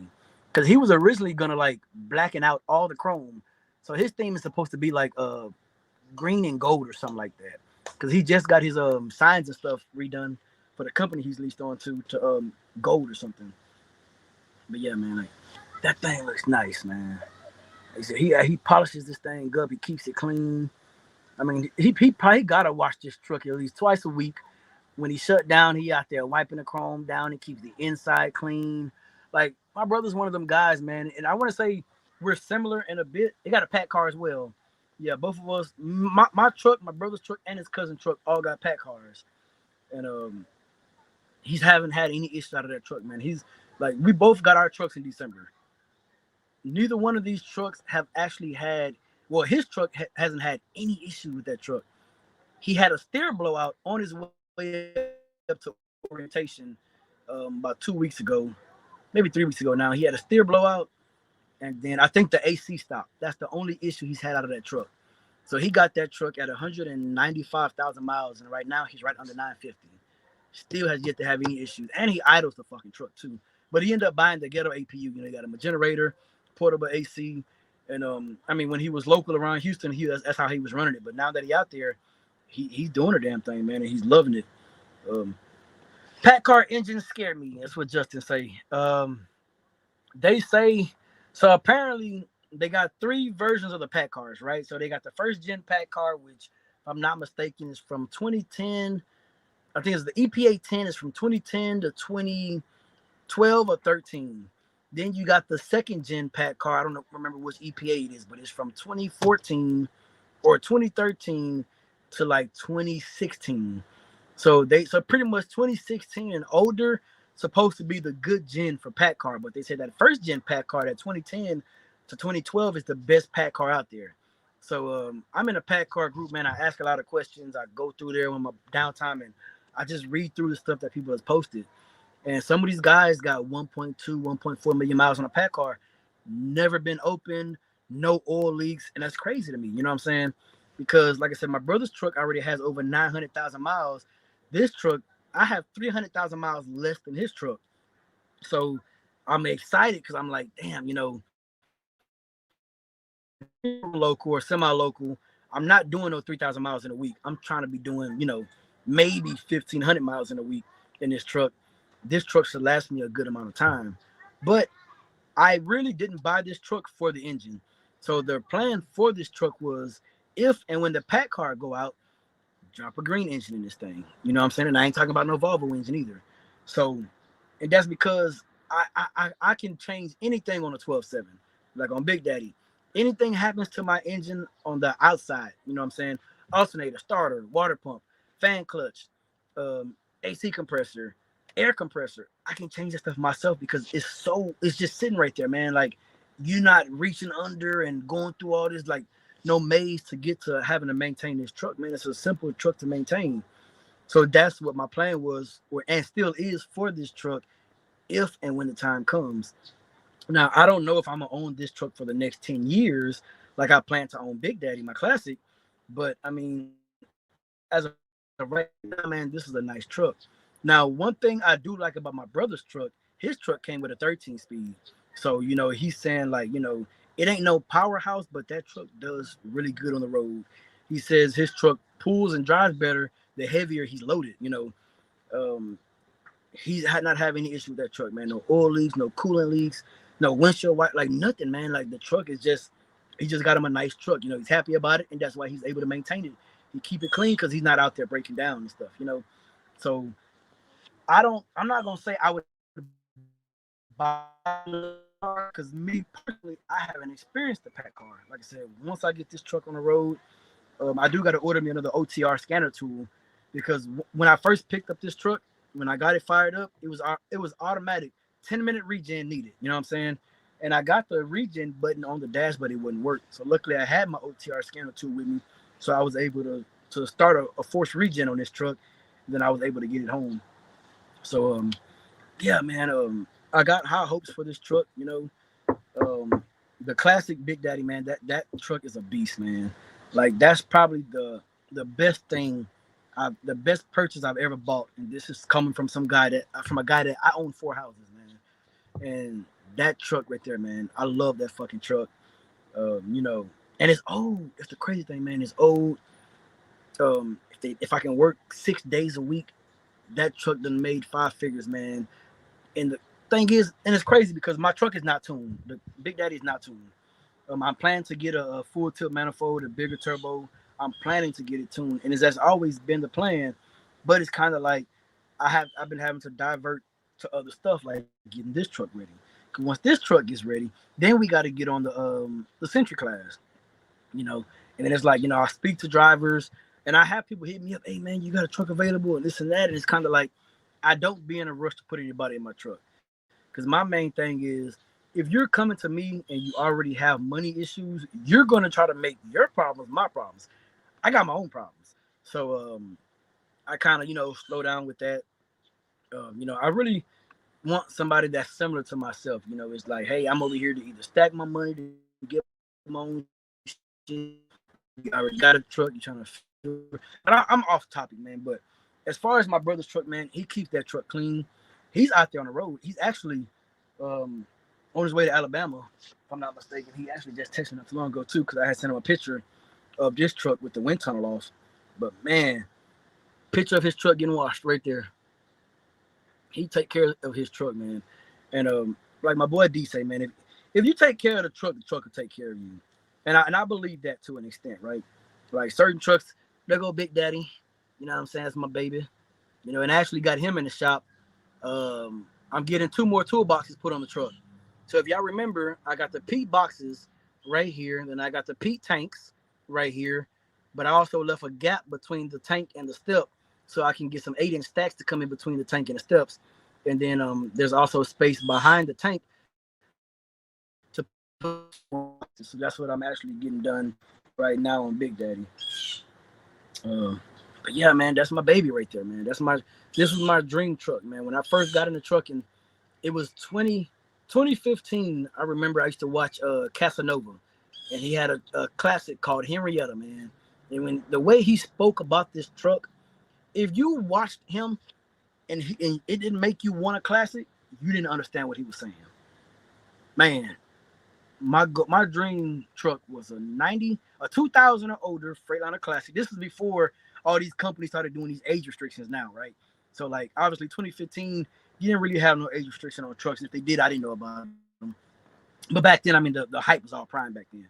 But I used to watch Casanova, man, and he made me want a 2000 or older Freightliner Classic with a 12.7, 13 speed, and make sure it had the pipes coming out the side. So when I bought Big Daddy, 99 Freightliner Classic, 12.7, had a 10 speed in it. Now it had the 13 speed in it. But yeah, man, amazing truck. Like, I can't even explain how happy I am with that truck, man.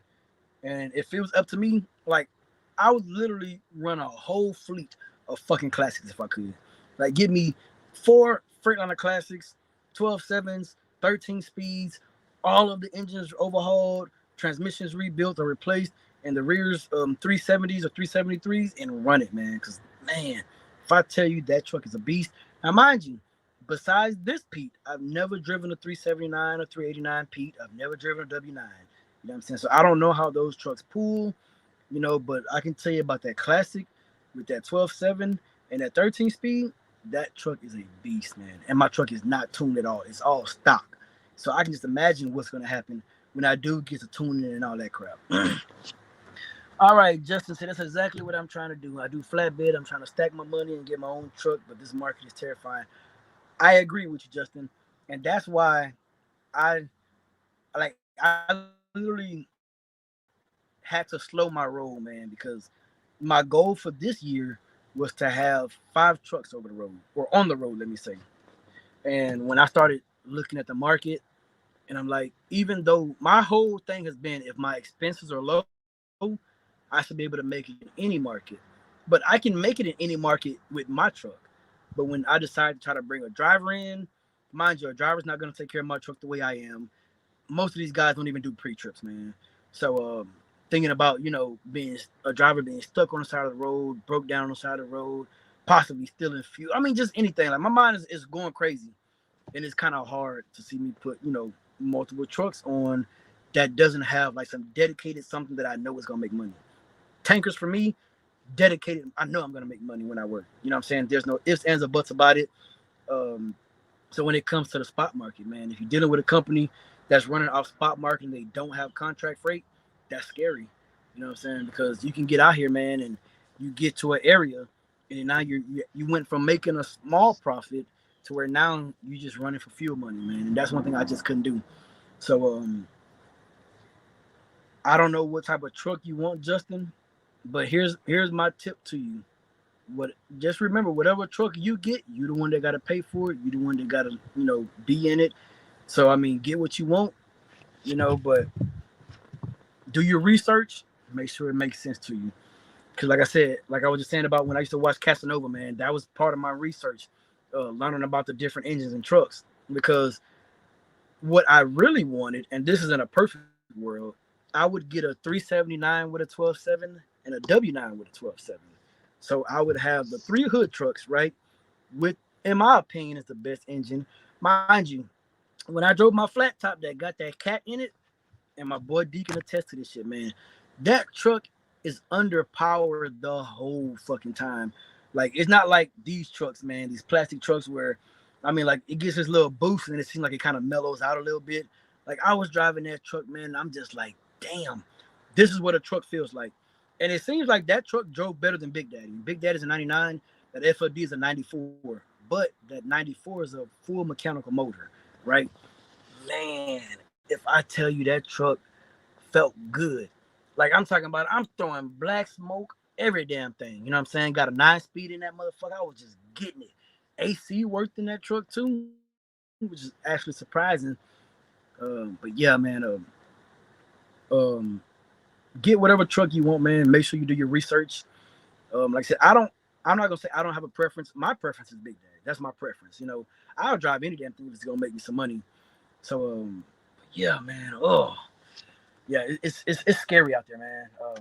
That's my biggest thing when it comes to putting trucks at different places, man. Because I can only do so much by myself. Oh, let me see.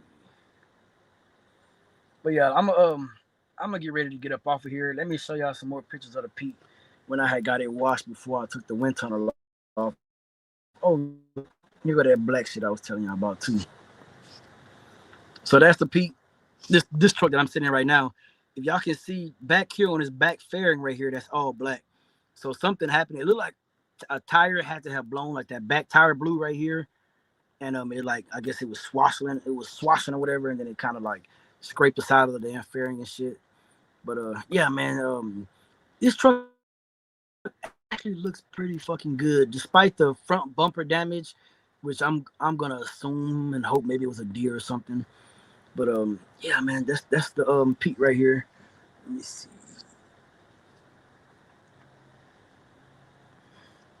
Yeah, that's the Pete right here. Pretty clean truck, man. Like I said, and this is an auction truck. Like I said, they got the super singles on there. And I don't want to I don't want to risk being stuck on the side of the road, man. So yeah, the super singles coming off. But yeah, that's the Pete, man. That thing, it's a pretty truck, man. And the funny thing is, I've never liked these trucks with the wind tunnel off the truck. But I mean, it's growing on me. After seeing my brother's truck and he got that thing chromed out, I'm like, oh my God. What the piece cost you at the auction? The same amount I paid for this Pete is the same amount. So you have to know me, right? I'm not going to tell you the number, but you have to know me, Section 8. The same amount that I paid for this Pete, I also bought the 2016 Cascadia for. I also bought Big Daddy for that price. So if you know what I paid for Big Daddy, that's my limit on trucks. So I'm not spending any more. And I say that, but I mean, my most expensive truck that I bought is my 2013, which is the mid-roof Cascadia, that red one that like the frame is stretched. If you remember seeing that on my, if y'all remember seeing that one, I paid $17,000 for that truck, but I specifically bought that truck to haul tankers, and I bought that truck in January of 23. And I actually just moved that truck away because they wouldn't let me put it on. So then I had to be nice, you know, go talk to the terminal manager with a smile on my face. Hey, buddy, how you doing? Blah, blah, blah, bullshit. And now I can put the Pete on. But yeah, so this truck, this Pete, my brother's Pete, Big Daddy. What else? I want to say it's 4 of the trucks I paid. Oh, no, I'm lying. So this Pete, my brother's Pete, Big Daddy, I paid the same price for.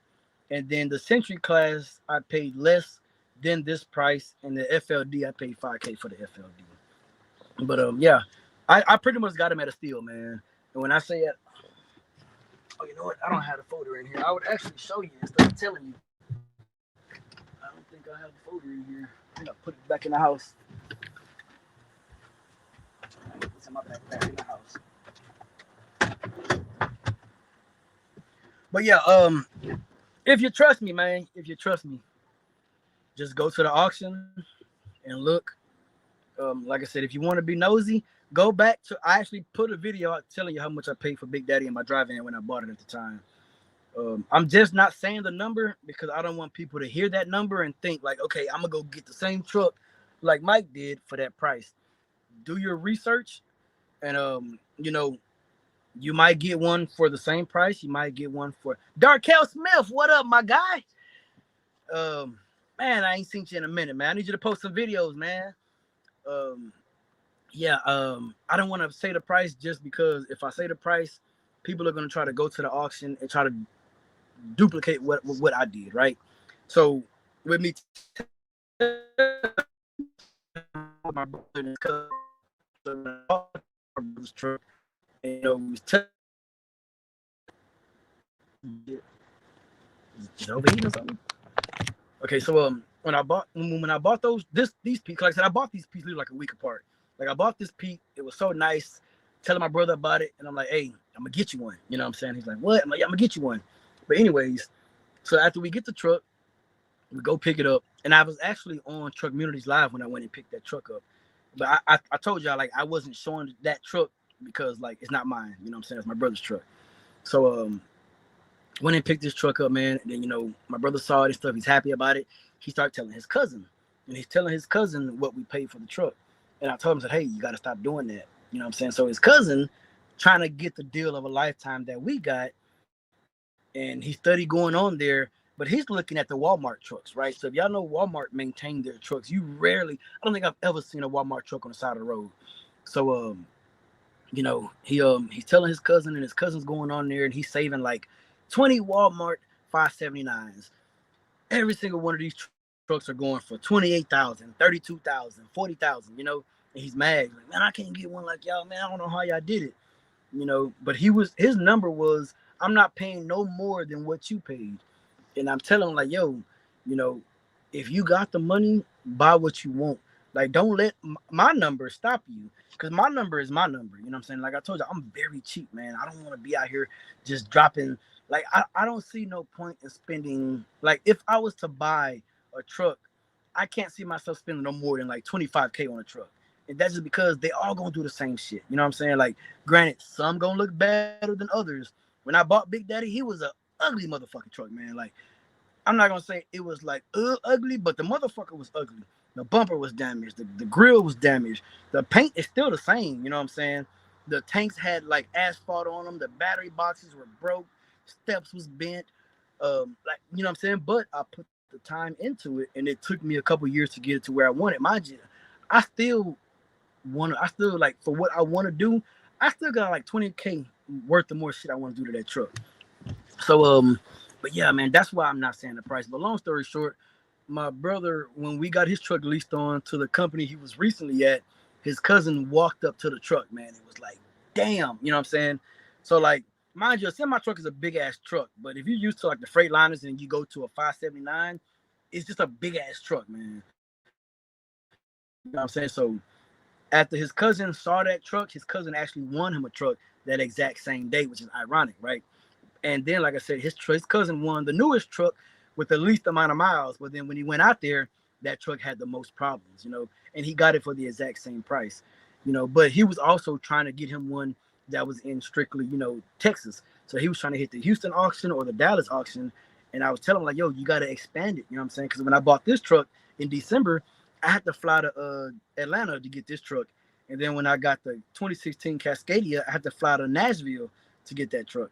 But then three of the other trucks, I just drove to Dallas, and I pro-toted two of the trucks home. I pro-toted the flat top and the Century Class, and then my brother's truck, we actually took a load to Dallas, and the plan was for him to take the new truck and go back and get his load, and I was going to drive his Volvo back to Houston. But he was trying to play it safe. So he like, man, just go ahead and take the truck home. I'll come over and get it.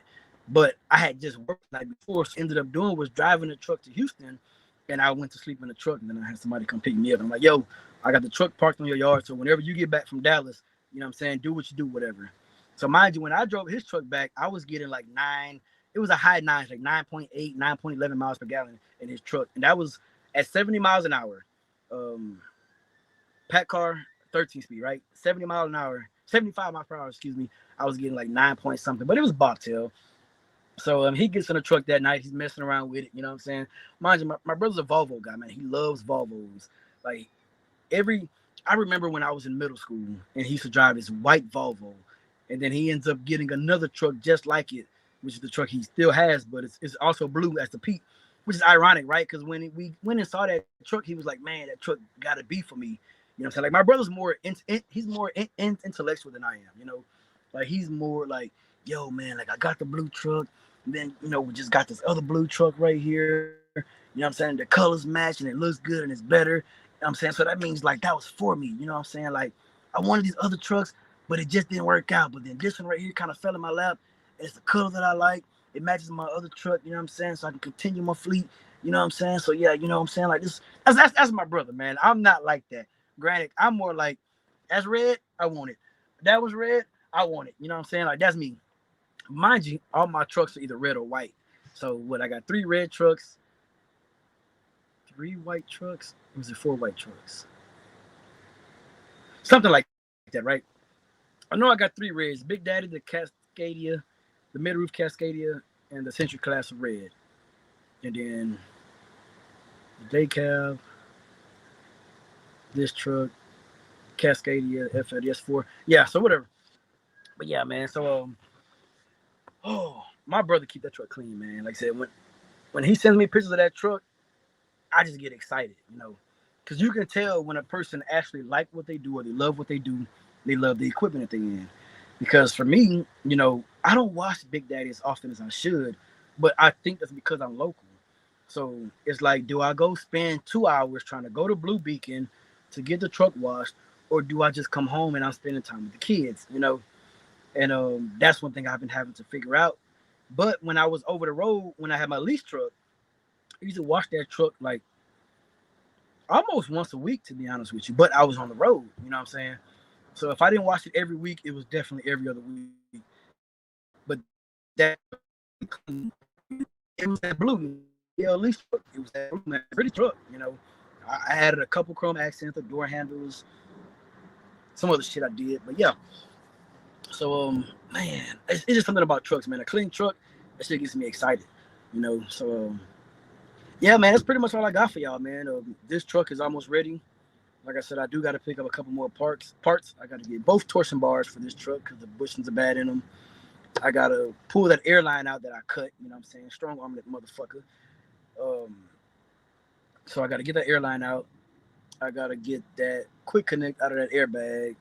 And then I got to get the brakes, the drum brake rotors and pads. See, now here's the thing about Peterbilt, right? I don't know if Peterbilt is going to give me the part numbers for them. But I know, like with Freightliner out here, you can call them up and be like, "Hey, man, could you give me a estimate ticket?" Right? So when they print you out, like you tell them whatever you want, they're gonna put it on the estimate ticket. It's gonna have the part number, some funky ass description. Like it don't say like part number, brake drums, part number, air compressor. It'll say like part number. It'll have a weird word for the drums. It'll have another part number, then a weird name for the damn compressor type shit. Like it's stupid, but I mean, just googling the part numbers, it shouldn't be a big deal. But what I'm thinking, I don't know if Peterbilt would do that. If they'll give me an estimate ticket that'll have the part numbers on there, so then I can go elsewhere to get them a lot cheaper. Cause that ABS valve that I replaced, like I said, it was $260 from Peterbilt, but I ended up finding it online for like $80. Excuse me. So when I was at I need a hood shock for this truck.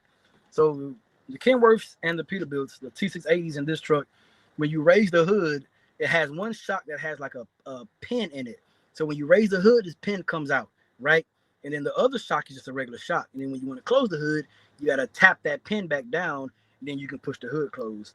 So I have the hood, I have the shock with the pin in it, but then the other shock is not on there, right? So I go to Peterbilt. I'm like, hey, I need a price on the. I didn't even say a price. I said, hey, I need the hood shock. He's like, all right.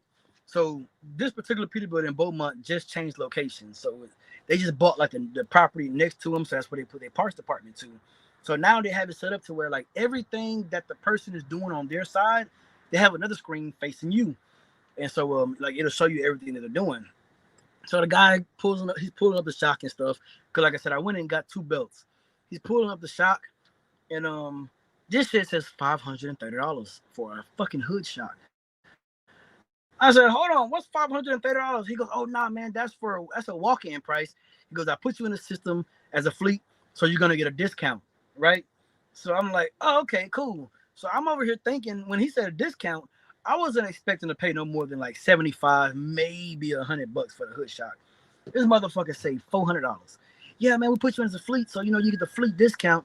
So yeah, it's only $400. Only. I said I don't need that shit no more. Man, I started cursing at this dude. I'm like, y'all out y'all fucking mind for a hood shock? I can buy a regular cab shock for $80. Man, I was just going off like I lost my mind. So I didn't get squirted out of there because I was acting a fucking fool. $530 for a hood shock? Come on, man. And he goes, yeah, man, you're paying for the price and for the name, and he's like hovering the mouse over the PB sign, the Peterbilt sign. I'm like, yeah, y'all can miss me with that bullshit. So what I'm actually gonna do is Houston got a lot of like a pick apart place, but for semi trucks. So my Houston shop actually has the same thing, but they don't have any 579s. They got one 579 and it's just the cab. And like I said, my guy told me I can come and get some switches that I'm missing. So I'm gonna do that. But like I said, I'm gonna try to get some hood shocks or a hood shock off of another truck because yeah, $530 fucking dollars. Y'all lost our rabbit ass mind. Like yeah, we just gonna rock with the one fucking shock. Yeah, fuck all that. But man, I know I'm out here looking rough, man. This is me when I'm on my home time, or I say home time, but this is me every day when I'm at home. Usually when I'm working, I have my hair covered up. I'm usually shaving and stuff. Um, and if y'all probably wondering, man, I've actually grown my beard and shit back out just because I haven't really been working. So the plants that I do work, they don't trip on the hair, you know what I'm saying? But the other plant that I used to work like every day, you know what I'm saying? You pull up, they open the door, they checking your Twit card, checking to make sure your face is shaving and stuff. If you're not shaving, you can't come in. So like I said, the other two plants that I do run, they don't make a big deal about it. And like I said, I really haven't worked. I mean, if we're being honest, since January, man. When I started doing the green liquor and the white liquor, I mean that was pretty much the last time I really just worked. And then I was on the road. I was going back and forth to Shreveport. Did one load a day. That's when my clutch started going out, so I replaced the clutch. Then I put my 13 speed in there. Then I got my peak tanks, my peak boxes on the truck. So yeah, man, we ain't really been working like we used to. Now that I got this truck on, they if I started going to all the other plants, then yeah, they're probably gonna make me I'm gonna have to go ahead and shave again. But I'm trying to avoid that. Let me see if the live's still working right. All right, live's still going fine. But yeah, man, that's pretty much it. I don't want to hold y'all too long, but it's actually feeling nice out here today, man. Feeling breezy and stuff. You know what? Let me do one more walk around of the truck, and then I'm gonna go ahead and get up off of here. I appreciate y'all stopping by, chill with your guy, man. But let me do one last walk around. Like I said, this is the interior of the truck. I got a towel on the dash because the windshield leaks, and y'all can actually see the streaks. So I got to take this truck into Houston to get the windshield resealed. The sleeper, it is a double bunk. Refrigerator down bottom right here. We got the tall cabinet. The bottom cabinet. The typical Peterbilt, middle area right here. Microwave spot. Like I said, it does have the plugs in there, man, which I love. Like I said, it is a dual bunk. Yeah, it's a dual bunk. But yeah, man, mid roof. I think I told y'all, man. I don't know how to turn this refrigerator off. So if anybody could tell me how to turn this refrigerator off, please let me know. Truck has not been cleaned out, so try not to judge me on that. Oh, that Gold Peak sweet tea, man. Oh my god. Oh yeah.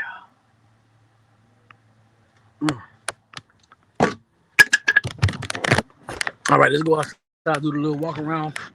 But I'm gonna get up off of here. All right, this is for anybody that came in late. So, like I said, it's 2014 Peterbilt 579. Got a pack car in it. Pack car MX-13. I believe it has 455 horsepower. We got slight damage over here on the bumper to the left side, as well as bottom of the hood as well. But they got like a little chrome strip that comes like this way, and then it kind of ka-chows up like that.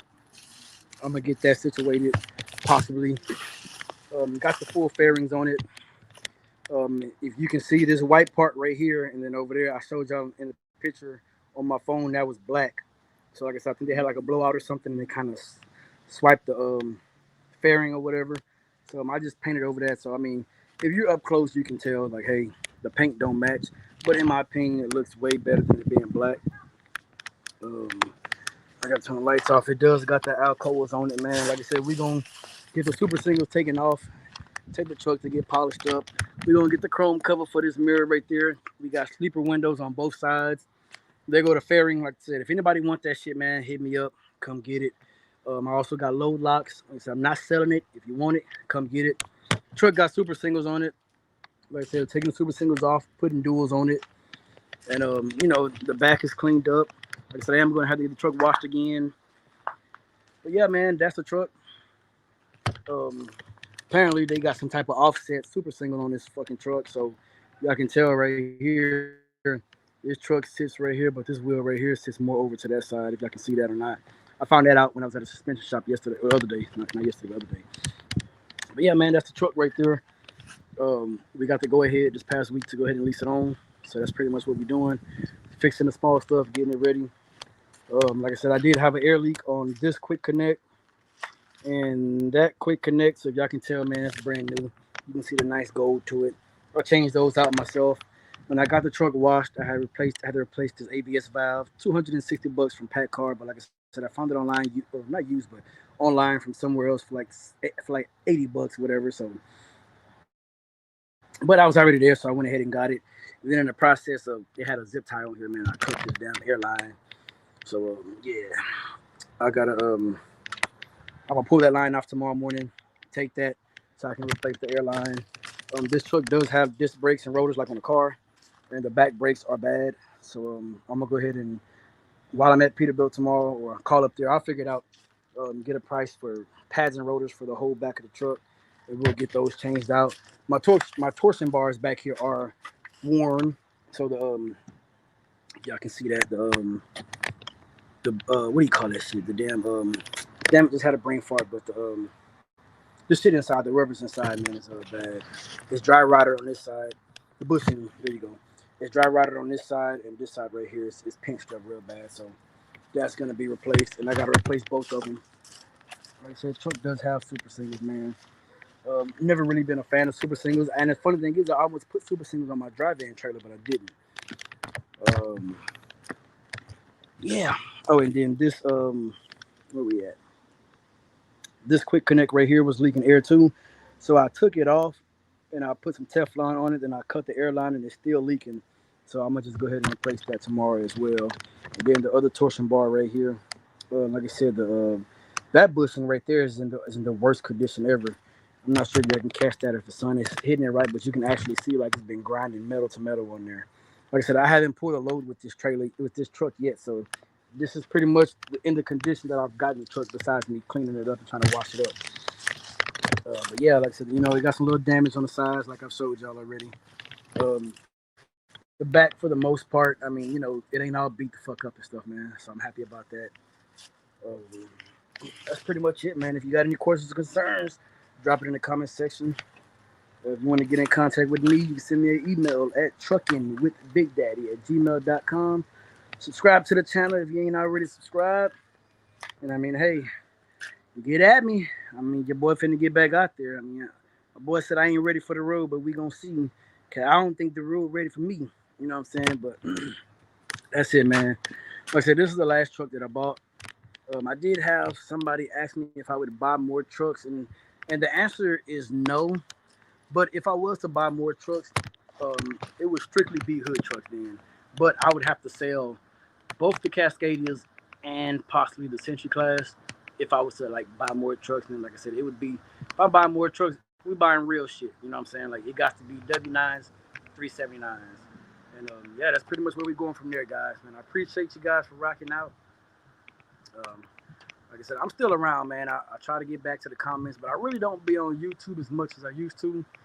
And it's literally, man, I've been off so much that like my routine is so fucked off. So I'm talking about like I just be at home like just watching Netflix, or I'm on the phone like damn near all day. Turn the lights off, windows still down. I be on the phone all day, man. I just be in my own little world. To be honest with you, I was out here yesterday, cut the damn tree down and shit, cause that's the damn truck was steady hitting it. And when Big Daddy was coming through here, Big Daddy, I know is a condo, so I'm talking about like the whole back of my truck, man. Like I thought the shit was gonna puncture it, cause I'm trying to scoot back as far as I can. Cause the way I used to do it is I would have Big Daddy park right here, and then I would have the dually park like right here and shit, where the doggy shit is at. But I had stopped leaving my truck at the terminal because it's like every time I left my truck at the terminal, man, it seemed like something went wrong with my truck. And I'm like, I don't want to believe nobody's fucking with my truck. Like I think I've told y'all, man, I'm usually not on nobody's nice list, right? I stay to myself, but if you come at me with some bullshit, I'm gonna return the bullshit back to you. So a lot of them company drivers of this company, man, they don't like me. The owner, it's kind of like clicks, you know what I'm saying? Like the owner operators be all clicked up, the company drivers be all clicked up, and then you got me. Like I'm literally just there, you know what I'm saying? Like if you speak to me, I'm gonna speak to you, whether you're owner op or a company driver. But then you get company drivers that'll come up to you, hey man, clean money maker right there, yes sir, dark hair. That's the last truck right there. So you get I've had a couple company drivers come up to me and they try to be cool with you for 2 3 days, and next thing you know, hey man, how much is load paying? You know what I'm saying? Or how much you making? And I'm cool with you up until you ask me that question. Because soon as you ask me that question, now I got to be a dick to you. Because in the past, they had owner operators that was telling these company drivers what we was getting paid for the load, and then they would go and snitch and cry because it's like, well, why are we doing the same job as this guy, and we make $50, but he's making 300 and some dollars. You know what I'm saying? But it's like, well, why don't you go buy your own motherfucking truck and you see why it costs that and why we get paid that much? Because when you got to pay your own fucking insurance, when you got to pay your own fuel, you got to pay your own tags, you got to pay your own maintenance, then and only then will you understand why we make what we make. So when a guy find out like, damn, you're making $1,500 in a night, like, god damn, I'm only making $200. Well, you're also driving a new truck too, aren't you? And you ain't paying for the fuel, the maintenance, nothing. You pretty much come in, hop in this truck, turn the AC on, don't even do fucking pre-trips. You know what I'm saying? And then you just roll off to go do whatever they tell you to do. So, like I said, I'm not on nobody's nice list or whatever, man. So I usually stay to myself. I got a few people that I talk to, and honestly, it was pretty much the people that talked to me when I first started. So when I first started, I had put Big Daddy in the shop, so I was on a company truck for 2 months. So most of the owner operators don't fuck with company drivers, right? So when I would try to talk to them, they would kind of like shoot me off and shit. And I ended up talking to one dude, man, cool as hell. And he drove a 379P clean fucking truck. And come to find out, his whole fucking family work at the company, right? So he was the one to spread it out. Like, hey, yo, man, Mike over there, he got a classic, man. He finna put on. He just getting it overhauled. So then the other owner operator started opening up to me, talking to me and stuff. And that's when I was able to start asking questions. Like, hey, man, like, what are these loads paying and stuff? And that's when they was telling me what they was paying. And honestly, it seemed like it was too good to be true. Like, you can't sit here and tell me this stuff pays this amount of money, and then I'm doing this many loads at night, but it was true, you know. So when it comes to the company drivers, they tried, hey man, I want to be an owner operator. Well, yeah, man. First off, for this company, if you come in as a company driver, you have to leave for 6 months before you can even come back and try to lease a truck on. And then you might come and try to lease a truck on at the time where they're having a hiring freeze, because they have these hiring freezes that come and go, which doesn't make any sense to me, right? So like I said, I've been trying to lease the 2013 Cascadia on since January of last year. And he told me I could lease it on. And then when I went in there with all the paperwork, mind you, I had DOT inspection done, I had maintenance done, I had paid for my 2290, just transferred over the title, the title of the truck over. So I just dropped a couple $100s on this truck to get all the paperwork to you, and you telling me I can't put it on. And then when I said, okay, well, let me take Big Daddy off, put this truck on, you saying they're not going to do that either. You know, doesn't make any sense to me, but it is what it is, right? I just work here, you know what I'm saying? So when it was time for this truck, I put this truck in the shop, and I was actually finna lease this truck on to a different company, and then I started calling the terminal manager for like a whole week. He didn't answer, and I maybe say like 4 days into that week, he texted me, "Hey man, I'm out the rest of the week. What's going on, Jaquan?" He was like, "I'm out the rest of the week. Be with the assistant terminal manager." Assistant terminal manager don't know shit. You know what I'm saying? Like he was the recruiter that actually got me hired on, and then me and him done had words because I told him you false advertising. You know what I'm saying? But yeah, man. So I tend to stay to myself. But like I said, we finally got the okay to lease this truck on. I took him all the paperwork. He said I shouldn't have any problem. So I should have my lease agreement hopefully Monday or Tuesday. Then I gotta go get my tag. So it's like the way they set it up over here to lease a truck on is like it's like a give and take. So it's like you bring me this, once you bring me this, now you gotta wait for me to give you this, and then once I give you this, then you gotta go and get this, and we can't move forward until you go and get this. So you start off by bringing the title to the truck, the 2290 DOT inspection, and the scale ticket. You have to scale the truck because, like I said, a lot of tanker stuff that we do, we get paid by the weight if you're running local. Hmm. So I brought all that, right? So I did my part. Now I gave him everything. He scans it over. Now I gotta wait for them to look over everything and write up a lease agreement. Once they write up the lease agreement, then they give me the lease agreement with some other paperwork. I gotta go get my tags. So now, once they gave me the lease agreement, we can't move forward until I get my tags, and they don't help you with the tags. So you got to do all that shit yourself. So you got to already know what you're doing. You know what I'm saying? If you don't know what you're doing, YouTube it, Google it, or you can pay somebody to do it for you, right? So now, like I said, this upcoming week, I'll be going to get my tag for the peak. Now, after I get my tag, then I gotta give them the paperwork. So then they gotta start the permit book. Then they gotta send the ELD from corporate over here, and then once the ELD and stuff get over here, then the shop will install it on this truck. You know what I'm saying? And then once everything's installed on this truck, then I can pull a load. So like I said, it'll probably be toward the end, excuse me, the end of this month that I actually pull a load with this truck, man. I'm anxious, I'm excited, but because the lease on process takes so damn long, that gives me time to do other stuff on this truck. Like I said, on average since May, I've worked pretty much 1 day a pay period, or I've worked 4 days a month. Pretty much on average is what I've been working since May. So we got May, June, July, August. We're in the beginning of September. So for the last 4 months, I pretty much worked about 4 days a week. It does fluctuate. There's been some times where I was off for like 2 weeks straight and didn't receive a paycheck a couple weeks. You know what I'm saying? It is what it is. So pretty much that's where we at, man. So we another one getting on with tankers, man. I'm anxious. I'm excited. I'm hoping this truck do me some good, man. I think I used to have people ask me like, man, what's a good number to have in your maintenance account? And my number has always been find out how much it costs to overhaul your engine, because that's the biggest thing that can go out on the truck besides the truck just burning down and exploding and shit, right? Find out how much it costs to overhaul your engine, and that's what you need to have in your that's the least amount you should have in your maintenance account at any time. So, for example, to overhaul a pack car. Now, from my research, they're saying these smaller shops can't overhaul a pack car. You have to go through Peterbilt and all that shit to overhaul this shit. They're saying I think a couple guys like I spent 40K, I spent 45, I spent 56. I'm not doing that shit. You know what I'm saying? So for me to take this pack car out, get a 12.7 or 14 liter, overhaul it, and get it installed is 20K. You know what I'm saying? That's the route I would prefer to go. So as of right now, I'm just being like trying to think positive, right? I'm not gonna be naive to the negative shit that can go wrong, because I mean anything can go wrong. I can hook up to the fucking trailer like with Big Daddy. I put 10,000 into Big Daddy before I even put it on the road. Tried to hook up to the trailer, fucking fifth wheel was broke. You know what I'm saying? That could possibly happen with this truck. I don't know. So but because I still got time, I'm gonna be doing my own due diligence. So like I said, this upcoming week, I will be taking off the duals. I'll be taking off super singles, putting the duals on.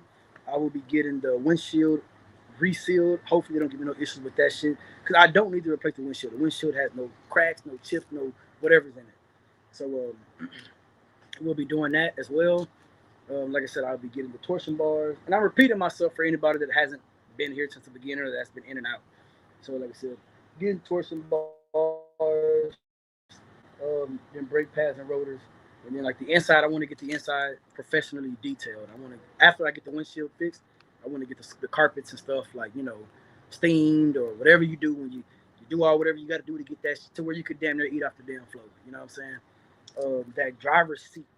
So like I said, that driver's seat is a $4,000 seat out of Peterbilt. So that's the seat, like it has memory in it or something. So when you get out of the seat goes down to the floor. When you get back in the truck and sit in the seat the seat goes back up to the last place you had the air at. You know what I'm saying? And it got other features on it that I still haven't figured out how to work.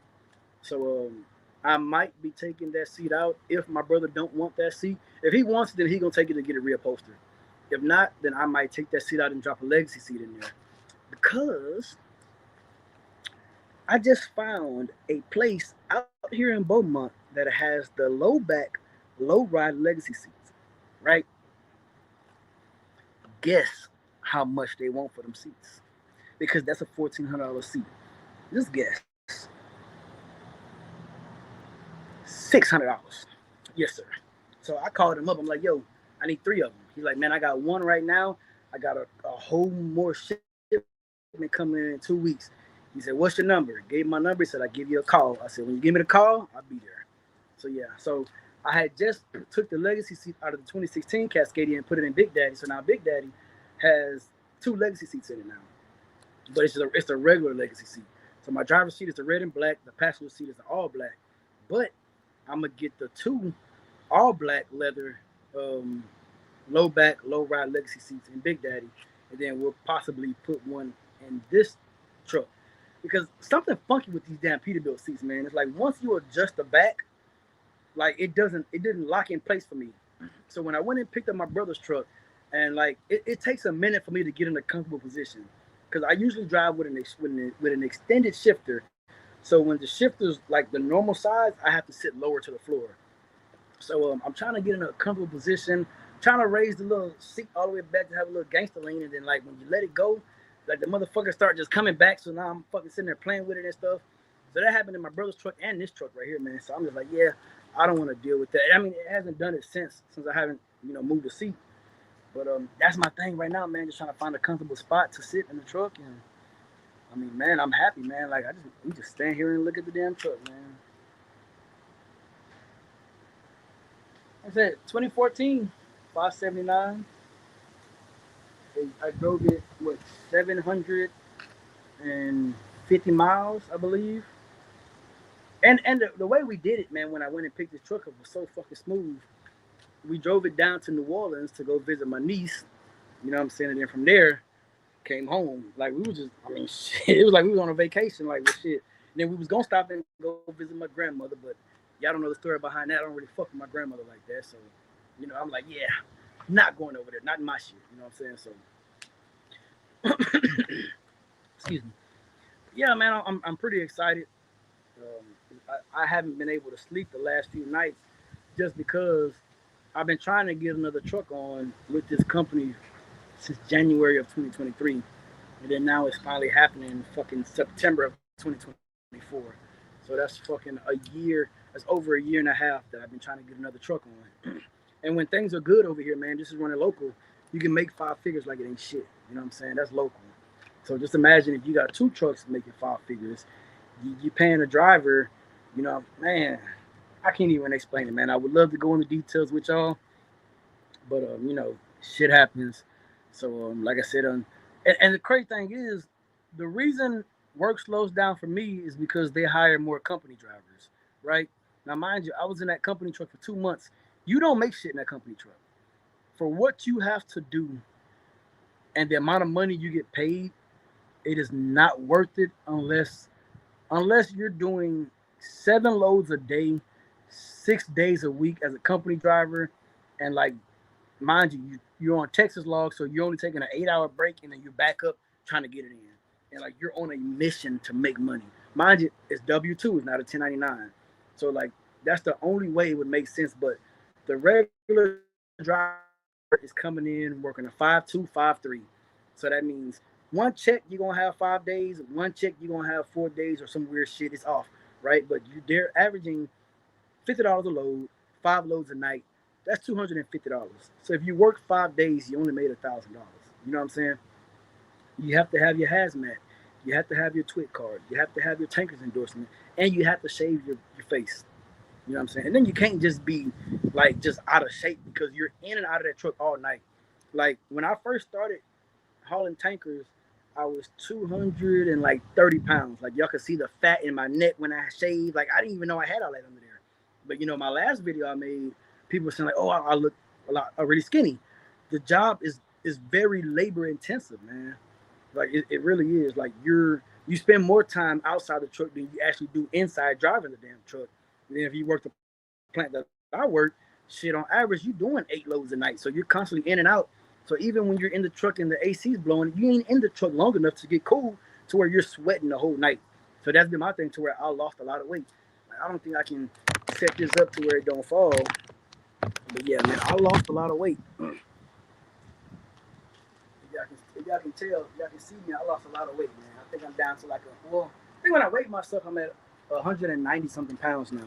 So I had originally lost 50 pounds and I gained a little bit of my weight back, I guess from being off, you know what I'm saying, these last few times or whatever. But it's pretty labor intensive. And so if you're coming from somewhere, if you have my experience or more, it's not worth it to work as a company driver at that place.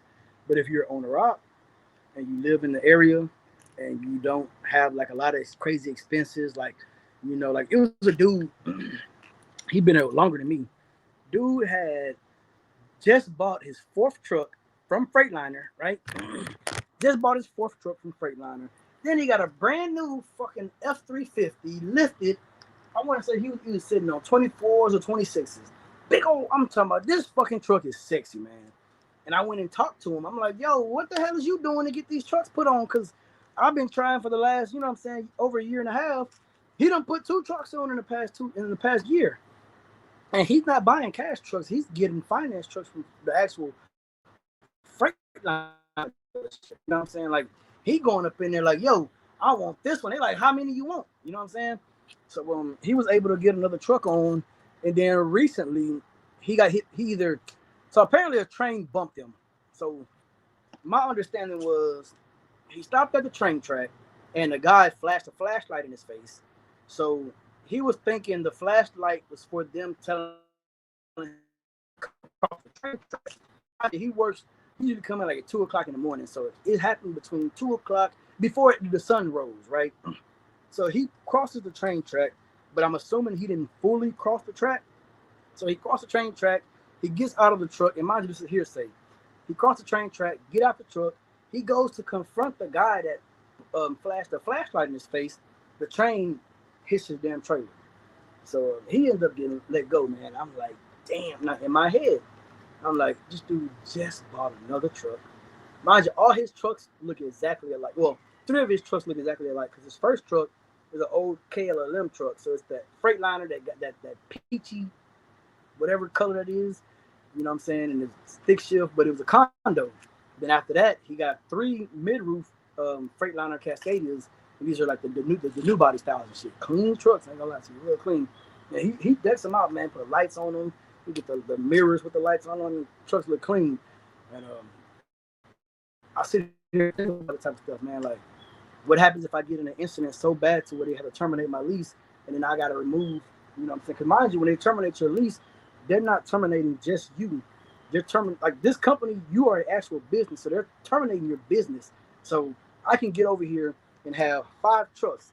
If I fuck up, they're terminating my whole lease. So that means all my trucks got to leave now, you know? So that's what happened with that guy.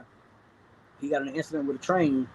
They terminated his lease to where he had to pull all 4 of his trucks, man. And he had 1 truck doing acid. And I think I told y'all, acid makes 5 figures a week, like clockwork. And funny thing is, I was supposed to be on acid right after I leased Big Daddy on in 2022.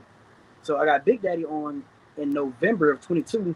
I was supposed to be on acid in December, but things slowed down so bad to where they never would have trained me on it.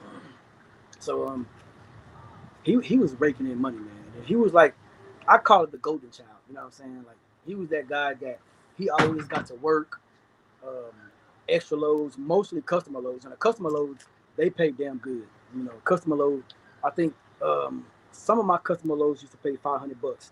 And, you know, you're doing 3 customer loads on top of 3 regular loads, man. You done made over $2,000 for the day. So, like I said, I called him the golden boy because, like, he used to always come up in there. Big old dude, too, man. Cool as hell, too. And, yeah, man, he had an incident with a train. He had to go. But I remember asking him, I said, man, like, I seen that truck. I said, man, I see that truck, man. I want that truck, but I don't want that payment. He goes, man, I just like riding new stuff, man. He's like, I got some money saved up. So you know he gonna ride the new. So shit, yeah, he got the brand new Cascadia, brand new F350 dually lifted, big boy rims. Like I said, had it been 24s or 26s, man, this shit was clean and it was white. I don't even like white. You know, don't look at truck. I don't even like white, but man, his shit was clean because I think he had like a black and chrome or black and alloy look on the rims, man. Windows was dark tint, like you can't even see in there. Oh, I am gonna tint the windows on this truck too, by the way. Once I get the window chops on there, or I'm gonna tint the windows, then put the window chops on there. But we're gonna go with a light tint, like maybe 35%. You know what I'm saying? Something hopefully don't draw too much attention to DOT. Man, that scares me. So we're able to put in the truck on me. So we'll see how it goes. Like I said, when the time comes to be able to put a driver in the truck, man, just gonna keep it moving, man. Like I said, I'm gonna drive it first. Hopefully, there's ain't no real issues with it. Like I said, I did put it in the shop and drop 2,100 at the shop just for me to have to get it out the shop and still drop a couple more hundred on it. Cause like I said, I had to do DOT inspection. I got the truck wash.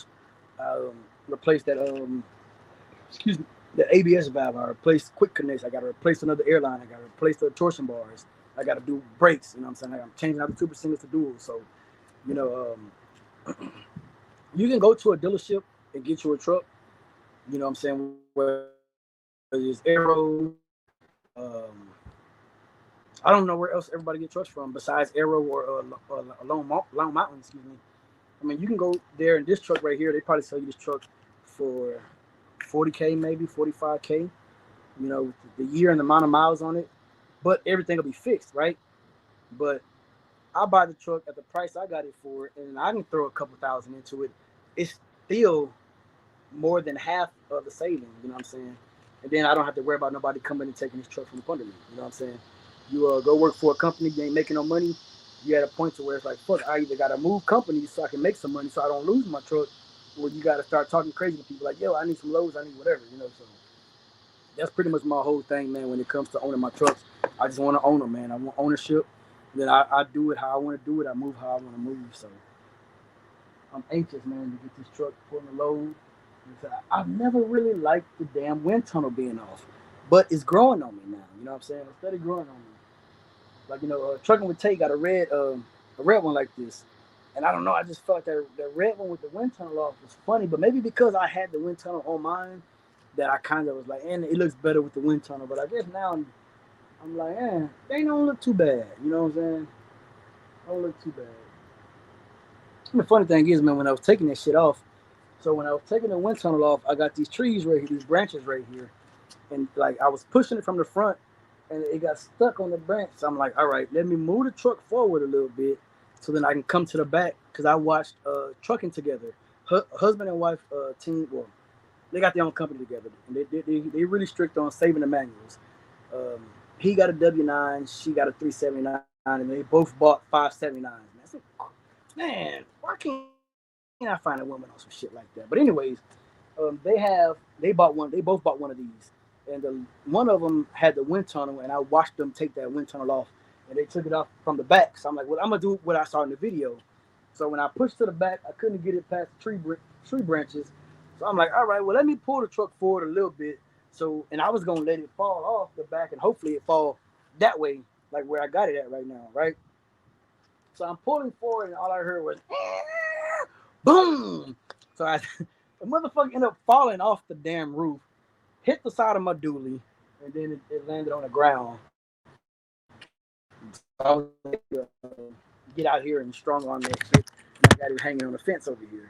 But like I said, it's not damaged or anything besides just typical, hitting low branches and shit. So that's also another thing I don't have to worry about now either. Is when I park the truck at home.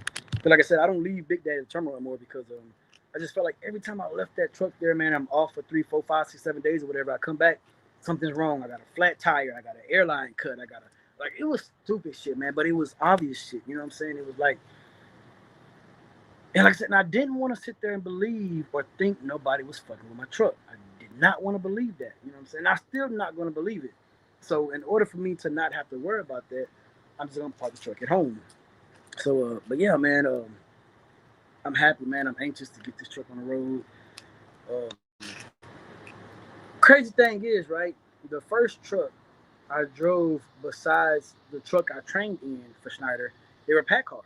You know, both the T680s I had were pack cars. Then I got in the DD15, and that was an amazing fucking truck, man. Like the trucks back when I was at Schneider, the trucks were governed at 63 miles per hour, but that Cascadia would do 65. You know what I'm saying?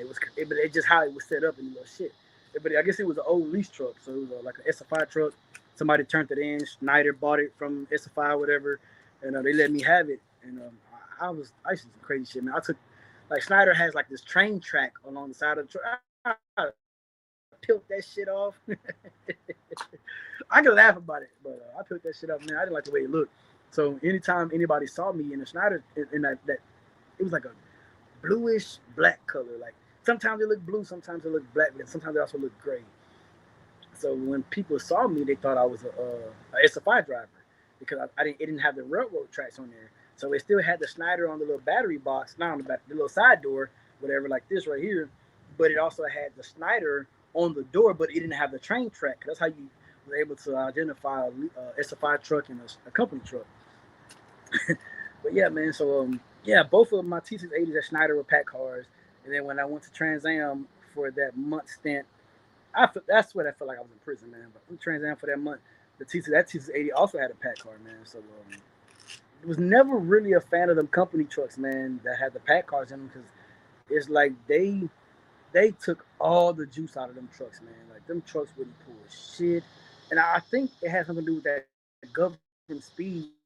Like, it was like that truck didn't really get power until it went over 65 miles per hour. So you're governed at 63. Mind you, Trans Am was governed at 62. So man, them trucks were garbage, man. So I was never really a fan of pack car. And even now, like I said, I don't have an opinion yet, only of what my brother went through. Now, if I went off of my brother's cousin, you know what I'm saying, I would hate pack car. I would hate it for him, you know what I'm saying? Because that pack car is like a damn max force to him, you know, nothing but fucking issues until he deleted it, you know what I'm saying? But once he got it deleted, he still had a couple more issues, but you know, I believe he's straight now though. But man, I don't been on here an hour and a half longer than I had intended being on here, man. If y'all got any questions, man, drop it down. If not, I'm gonna get up off of here. But yeah, that's the truck, man. Pete finna get ready. Well, it's getting leased on. I ain't even gonna say get ready to. We're getting leased on. All the paperwork has been submitted. 2290 scale ticket, title, DOT inspection. Like I said, it's ready to go. We're just pretty much waiting on the lease agreement so I can go get my tags. And once I get my tags, then they can send over the ELD and the permit book and all that crap. And yeah, man, we're gonna be ready to go. So I don't really mean to take a long breaks from YouTube, but I don't want to be one of those ones that come on here and talk about nothing over and over, man. Like I can only talk about tanker so much. I can only tell you to do your research so much. It's up to you to decide, man, what you want to do. You know, I can only tell you what I like in trucks so much. You know, like I said, I love trucking. There's been times, man, where I've like, man, I see a lot of people get out of shit, you know. I'm in it for the long run, man, you know, so I'm doing it one step at a time. Oh, I didn't tell y'all this, man. I went to go do my DOT physical. Let me go grab my phone.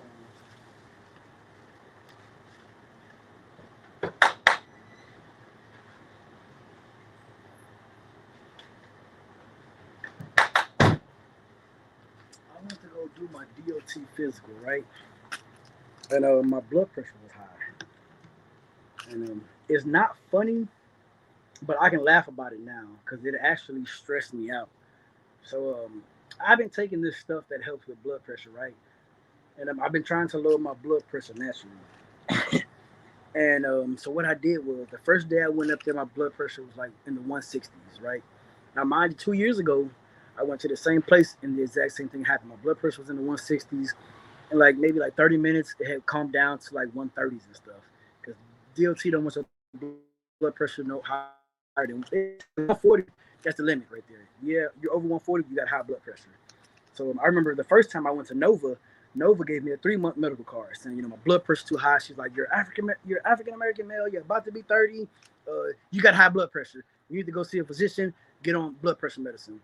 That's how she pretty much told it to me. I was like, fuck you. Like, you're being racist. Like, I walked the fuck up out of there. She's like, if you come back here and your blood pressure is same, I'm denying your medical card.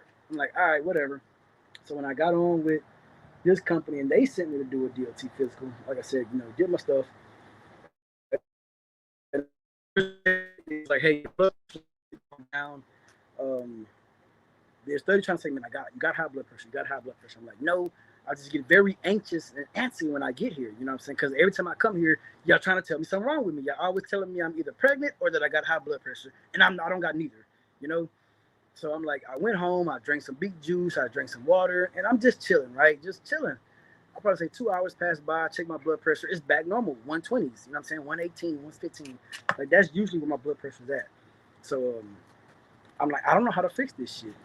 So the next day I go up there, but I take my blood pressure cuff with me, and I go up there and like right before I go in there, I take my blood pressure, right, and I'm laughing now because like I feel fine, right. Now they're saying like blood pressure is like it's like a ticking bomb waiting to go off. You know what I'm saying? If you got high blood pressure. So I'm sitting there in the parking lot. I'm like, all right, I done drank water. Mind you, I haven't had soda in a couple months. I have not drank soda in a couple months. So I'm sitting in the parking lot. I'm like, you know what? Let me take my blood pressure before I go in. Now, let me show y'all this picture. That's what my blood pressure was sitting in the parking lot of that damn place before I went in to do my deal to get my blood pressure check again and pass my DOT physical. 196 over 113. That's what my blood pressure was. So I was talking to a friend. I'm like, I sent her that picture. I said, she goes, "What the fuck is wrong with you?" I'm like, "I don't know. I feel fine. Like, I'm sitting out in this parking lot. I don't know what's going on." She goes, "Take a couple deep breaths." So I'm like, "All right." I take a couple deep breaths, and then my blood pressure dropped down to like 160. And I'm like, them 30, you know what I'm saying, that number of 30, the intervals or whatever. I'm like, who the hell is numbers because I feel fine, you know. So yeah, man, I ended up going up in there. Like I said, it dropped down to like 160. And then I went in there and they took my blood pressure and it was still like 160. And she was like, she started saying, "You sure you don't have high blood pressure?" So I'm telling her, I said, "Hey, the last time I got my DLT physical, I got it done here." I said, "This is exactly how it went last time. I took my blood pressure 3 times. It was slowly dropping. And the last time I took it, I was like 130 something. You know what I'm saying?" I said, "When I get here, I get antsy and anxious." So the doctor comes in. Now they put me in this room. She goes, "Well, we can wait for it to drop some more, or you can go see the doctor." I said, "Let me see the doctor. Let's talk to him. Let's see what he want to do." So they go, "All right, we're gonna put you in this room." They left me in this room for like an hour and a half, and it was one of the rooms where it was motion censored. So the lights, like if you don't move, the lights cut off, and if you move, it cuts back on. So I'm sitting in there, I'm chilling, I'm trying to, breathe, do my breathing exercises and shit. The doctor finally comes in, and it's not the same doctor from last time, because the same doctor from last time was used to be an old truck driver. And he used to drive back in the '70s, and he's like, "Yeah, man, back then diesel was 17 cents a gallon, and I couldn't afford to run my truck, so I went back to school to be a doctor." I'm like, "Damn, I would love to get diesel for 17 cents a gallon." So that doctor last time checked it, and he goes, "Man, that's normal for people's blood pressure to spike when they go to doctors. It's common. It's kind of like common sense." I'm like, "Yeah, I figured that, but I don't like the all the questioning and trying to force me to be like something I don't think I am, you know." So when I got this other doctor, same thing, he's like, "Hey, what's going on, man? I see your blood pressure slightly elevated." I said, "Yeah, man, I just get a little anxious when I come in here, man. I said, because pretty much my job is kind of in y'all hands for y'all to say I'm healthy enough to drive a truck or I'm not, and I'm fine. And I told him, I said, I have my own blood pressure cuff. I check my blood pressure maybe twice a month. And I'm usually fine. I'm 118, 120, 121. Like I'm. It's rare that I'm usually over 130. So he checks it a different way, and he's like, he checks it. He goes, "Yeah, man, you're like at 130." I don't tell you. So then I was able to get another 2-year medical card. So I told myself, I said, "Man, I'm gonna actually go try to see a physician this year." That's what they're kind of trying to say. Go see a primary care, whatever, and because they said they're not a primary care, they're an occupational care, so they only work for like companies and stuff. You can't make them your doctor. So I'm like, it'd be fucked up if I go to one of these places saying I got high blood pressure, and I go in there and they check my blood pressure, and my shit ain't high. Then what? They gonna think I'm in there just trying to be a drug addict or some shit. But yeah, man, it's 3:36 my time, man, Central Time. I'm gonna go ahead and get up off of here. Appreciate y'all for watching. I done said this outro like 3 times already in the past hour. Appreciate y'all for watching. Like I said, I got this wind tunnel over here if anybody want it. No cost to anybody. If you want to hit me up, I can. I can't bring it to you because the shit heavy. I mean, you got to come and either. I don't know how you want to do it. I got it.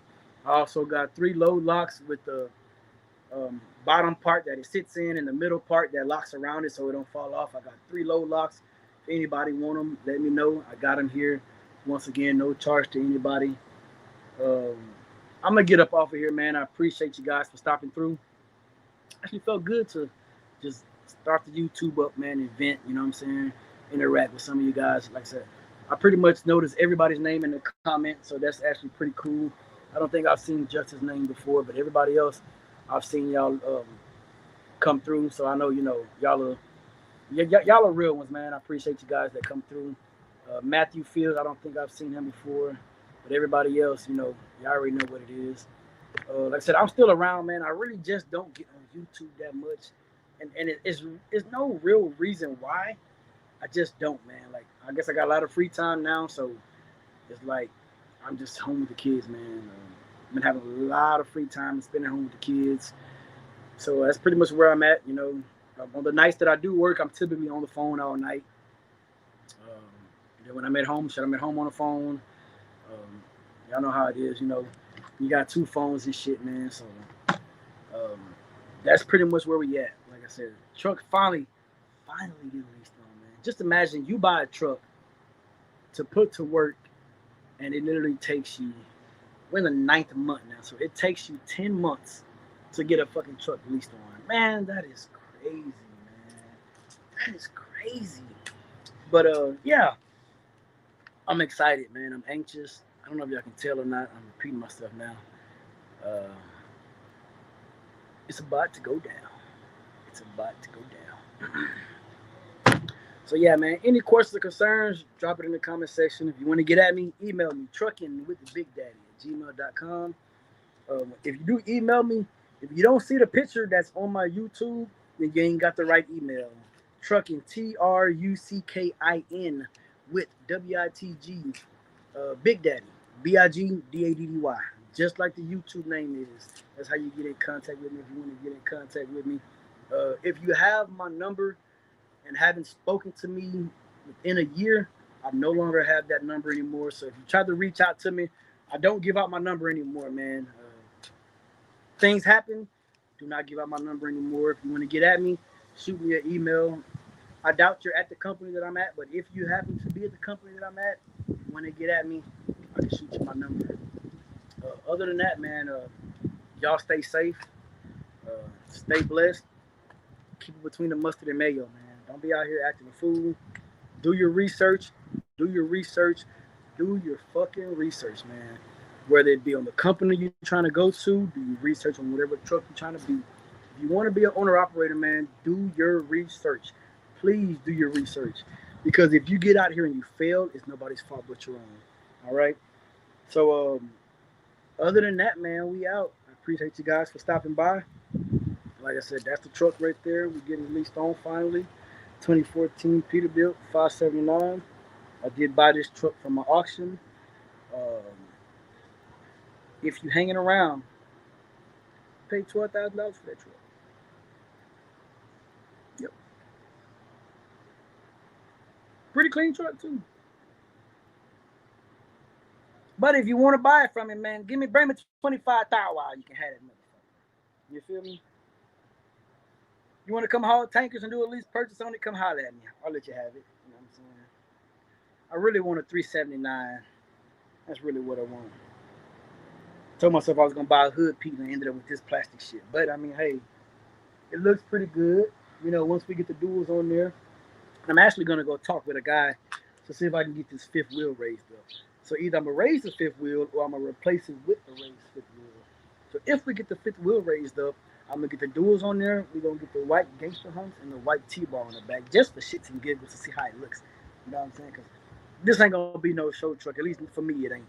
You know what I'm saying? But if I wanted to just laugh and shit, we could take the side fairings off, put stacks like how the TMC trucks be looking, man. Uh, just to be funny, right? But yeah, man, I'm out of here. Um, Appreciate y'all for hanging around, man. I'm gonna get up out of here. This is Mike, man. I ain't got Big Daddy here today, man. Big Daddy's in the shop. We getting extra boxes put on the back of both sides, so we're gonna have the 4 boxes on it. And then I'm also getting my batteries relocated to inside the frame. So if you've ever had a Century class or Columbia, they got the battery box inside the frame. I'm doing that to Big Daddy. So Big Daddy's gonna have the batteries relocated to inside the frame in the middle. So then all 4 of my boxes along the side, I can use them for storage. So like I said, it's like a 90% chance I'm gonna do a mid-room conversion on Big Daddy. So I'm gonna lose the 2 cabinets that I have in the truck. 'Cause that's all I have in the truck. I removed the bottom cabinets. So all I have is the top 2 cabinets, and like it's literally just parts, like truck parts, like some tools. I got belts, bolts, clamps, probably like a brake chamber, like just random shit, man. So we're gonna we setting it up to where we can change it around, man. But I'm in a good mood, man. Life has been pretty shitty, to be honest with you, but I'm literally still in a good mood, man. This shit sucks, you know. Trucking sucks, but I still love it. The company, I don't know if I told y'all, but the company I'm at, I hate this company, man. I really do hate this company. Like, I do not like the people there. I don't like the people I deal with at the plants. I don't like shit about. I don't like the company drivers. Half the owner operators are shitty, but I like the money, and I like being able to be home. You know what I'm saying? So other than that, man, I'm up out of here. I really don't got nothing else to say. If you got your CDL and you don't got your endorsements and you're wondering why you ain't making no money, get your endorsements, man. Never thought I'd be hauling tankers. Never thought I'd be hauling tankers. I never wanted to haul tankers. I literally said I don't want to be a bomb. I don't want to roll. I don't want to be a rolling bomb down the highway. And then when I got into it and I saw the money, I'm like, damn, I don't know nobody on YouTube talk about tankers. I mean, I've seen a couple of Schneider tanker drivers talk about money, but they're company drivers. I've seen Prime drivers talk about tankers, and they're company and lease drivers. So I can't compare that money. You know what I'm saying? I listened to Chasing Andrews when he was hauling tankers with QC, and I looked into them, but I think I didn't want to deal with them because of the camera situation. Putting the cameras on the outside of my truck, I ain't doing that crap. Um, I did find another company that I was considering putting this truck on with before, but then they like literally in like big bold letters at the bottom it said inward and outward facing cameras. Nope, I'm good, disqualified.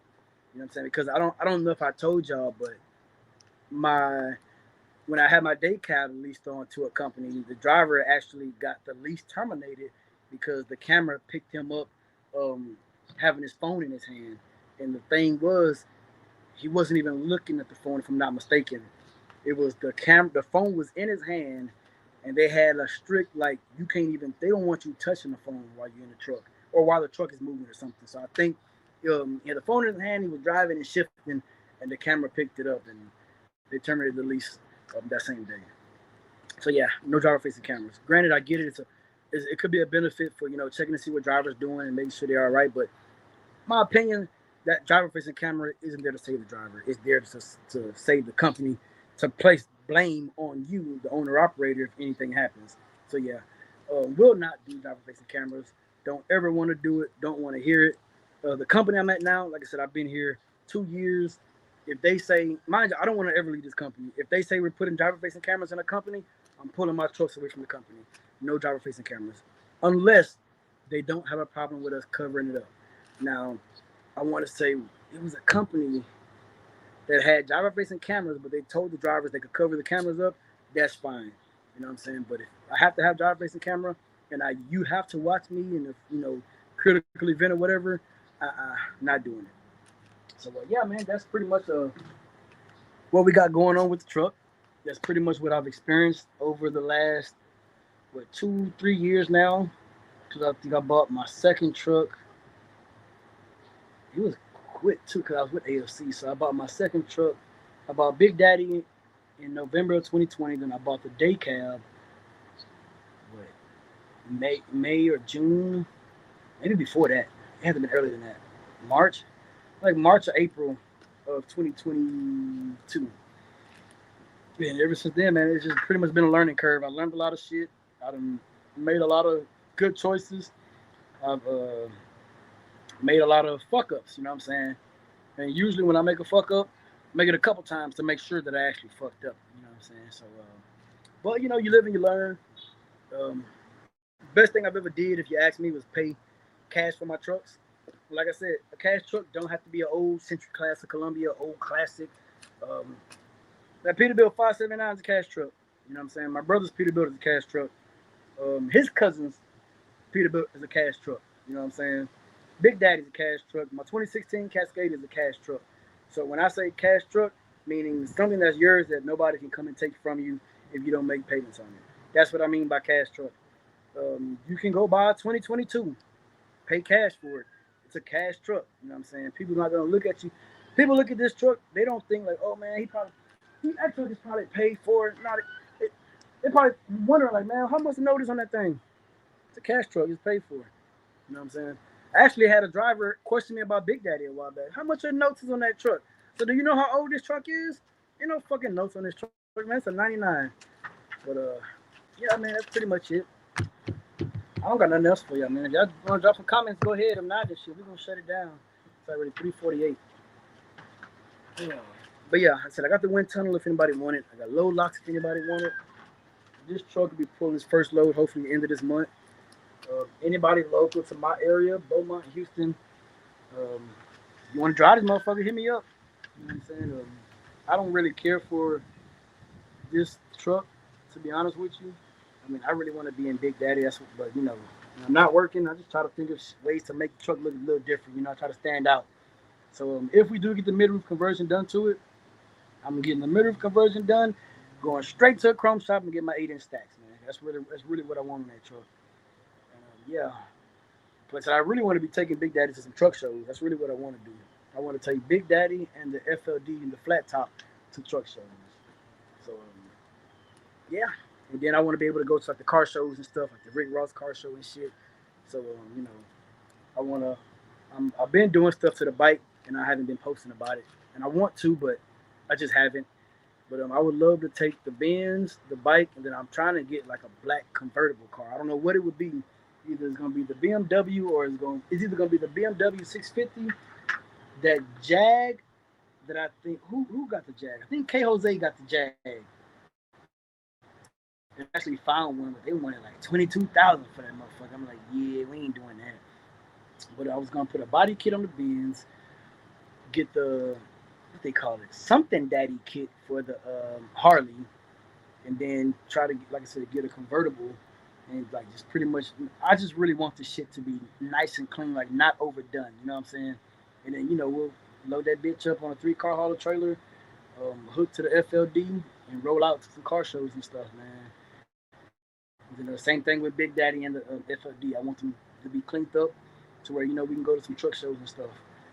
Just be out there chilling with some good people, man, that actually take pride in their rides, that like seeing, what I'm saying, just like the trucks. Cause I'm more of a car guy. If y'all haven't noticed, I'm really not into sports and shit. I'm more into cars and stuff, man. I can talk about cars, bikes, trucks, boats, all that shit all day. That's my thing right there. So yeah, we gonna get there. But I'm gonna go ahead and get up off of here. I see some people are straggling in late. I don't really got nothing going on, man. I'm just here, Just, I ain't been on a StreamYard in so long, man. Like I don't know if anybody was trying to get in here or not. Banners, private chat. Yeah, I ain't been on here so long. I don't even pay for the StreamYard no more, so yeah. But shit. I think that's it, people. So we got 14 people up in here. I don't know. I don't know what's been going on, man. When I do try to come check YouTube, I don't see Cam live no more. I don't see Trickio live no more. And I think every time I get on YouTube, Sip had just ended his live. I think Big Will was going live at one point, man. I need y'all to come back, man. I need y'all to get on your job. I need y'all to get on your job. We don't pay y'all for nothing, man. I need y'all to get on your shit. But anyways, I'm gonna be 32 next month. Get my beard graying. I'm gonna grade up in the beard.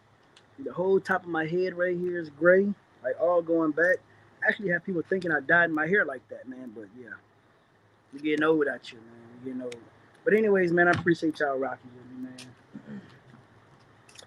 Beautiful day out here. The air feeling good. I ain't even sweating. Yeah. I'm gonna get up out of here and catch y'all on the next one. You need to get at me. You should already know how to do that by now. We out here.